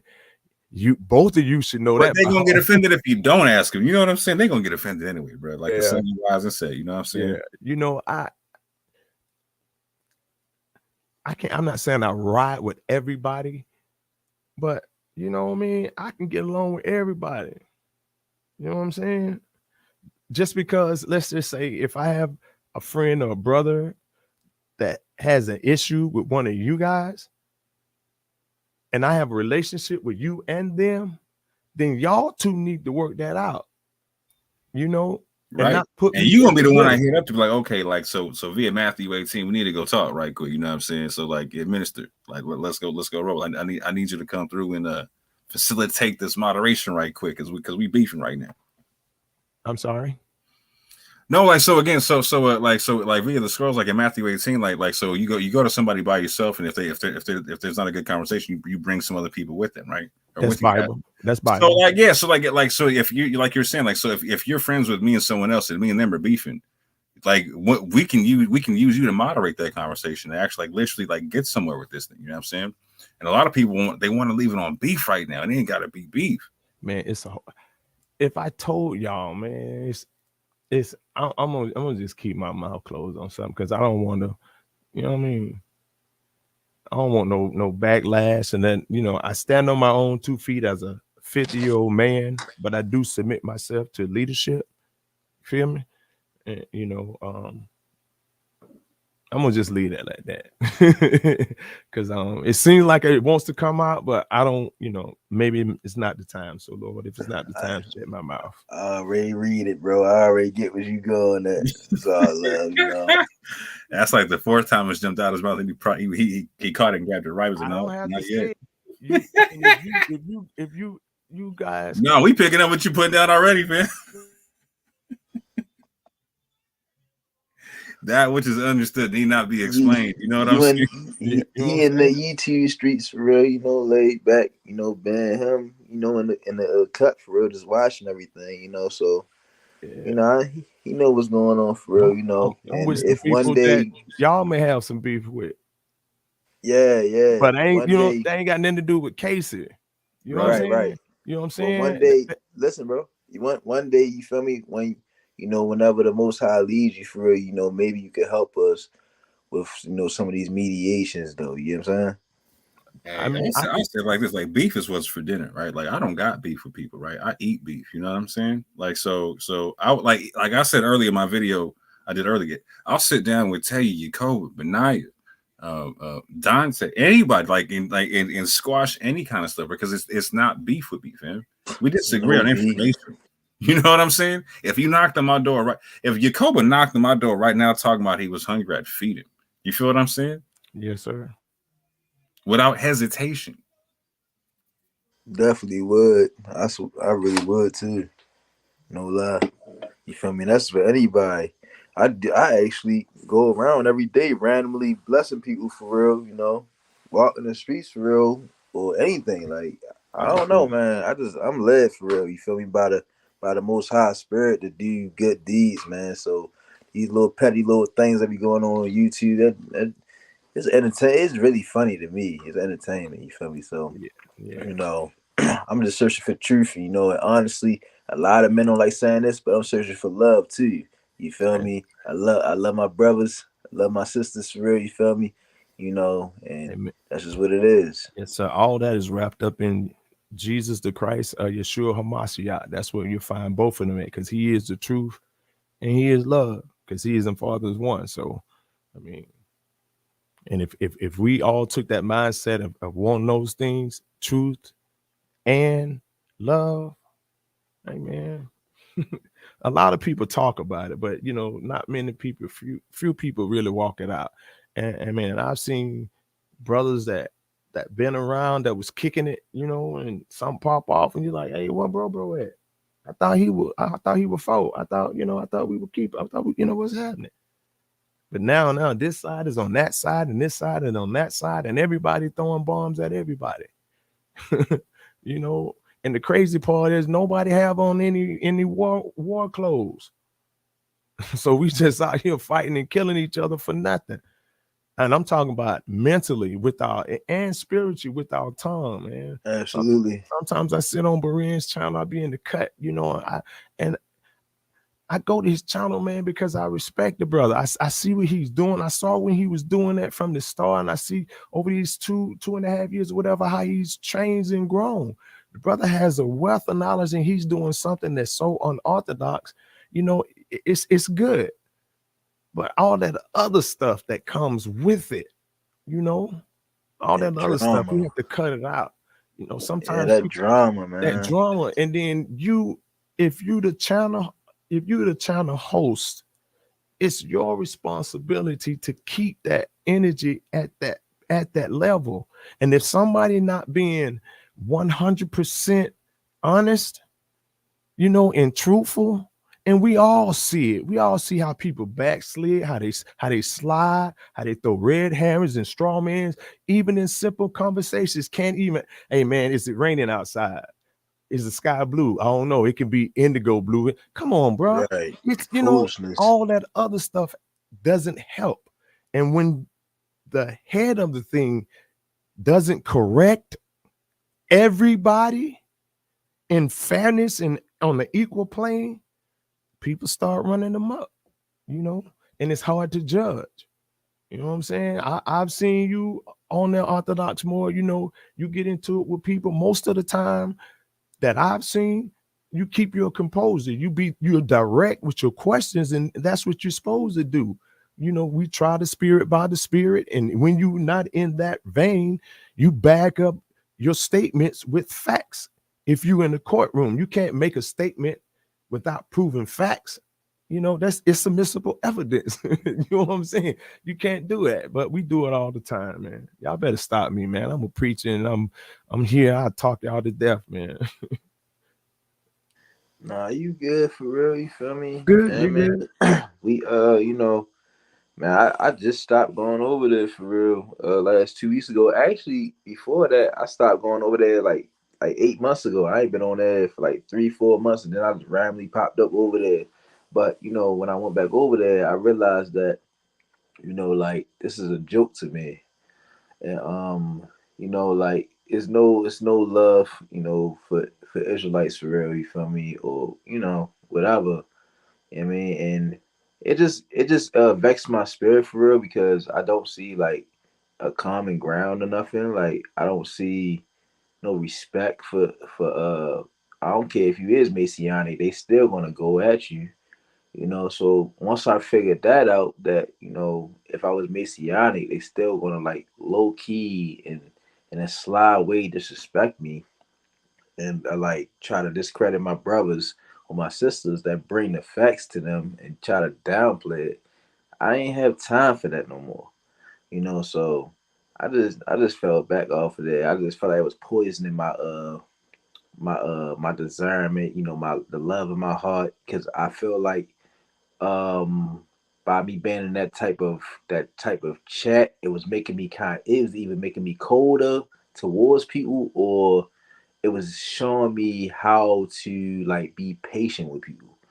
So, you know, I think I've like evolved like 3 times from being in that on that channel. But now I just, you know, feel like the Most High just don't want me to over there, because everything is already has been revealed. So it's just pointless for me now. But if somebody else want to go there, you know, check it out, and, you know, build like a type of, I guess, something to refute, or whatever the case is. I would suggest it, because I was taking notes. So like when they say stuff, I took notes all the time. But I ran out of patience for that channel, to be honest. So, you know, it's all love, but I don't think you can go to that channel and constantly go there and come out walking in love. Just being honest. Amen. You know what I mean? So like, yeah, I said like how you be for real. You know what I mean? I sit back and just watch a lot of stuff too. But I started getting involved when I started saying like disrespect, and like the fruit, like I'm not perfect or nothing. Like I still deal with, like I still have like a gangster mindset at times. You feel me? And that's why I don't hang around those type of people no more. Because in order for me to get out that, I gotta be by myself, and be chastised by the Most High. But I feel like when I go on that channel for real, I just I don't feel no love, and it's no it's like somebody saying they love the Most High, but really hating a brother. Like the scriptures say, you're a liar. So I just call it for what it is, man. The scriptures say I gotta stay away from that type of stuff. So I just stay away from it now and just deal with more, Yeshu, Erie, people like that. Deal with Divine, Zion, people that I actually like can learn from and stuff like that. Other than that, man, I don't want no parts of none of that other stuff no more. But I definitely appreciate you, coming on here, dropping a few, gems and all that. You feel me? I actually enjoy what you're saying right now, so it's all good.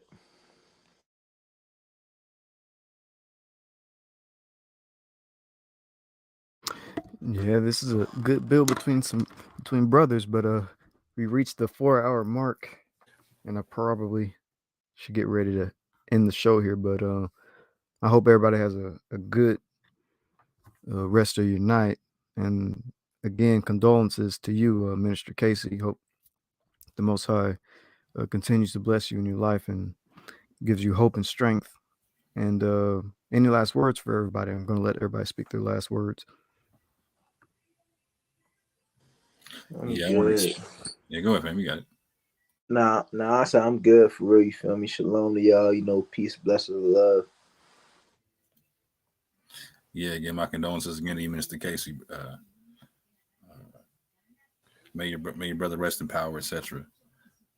Again, I appreciate you for setting an example for other people and just jumping on a panel like this in a time like this. Um, I was happy I was able to do similar things myself in similar times, and all praise to the Most High for raising their brothers for sincere conversations and whatnot, and being able to lean on each other and whatnot. And shout out to the awakening remnant that's embracing their culture without being racist and without being supremacist with it. And shout out to Ebri for this young man setting an example for other young men and other grown men in terms of how they do the research, how they conduct themselves, how they have conversations, etc.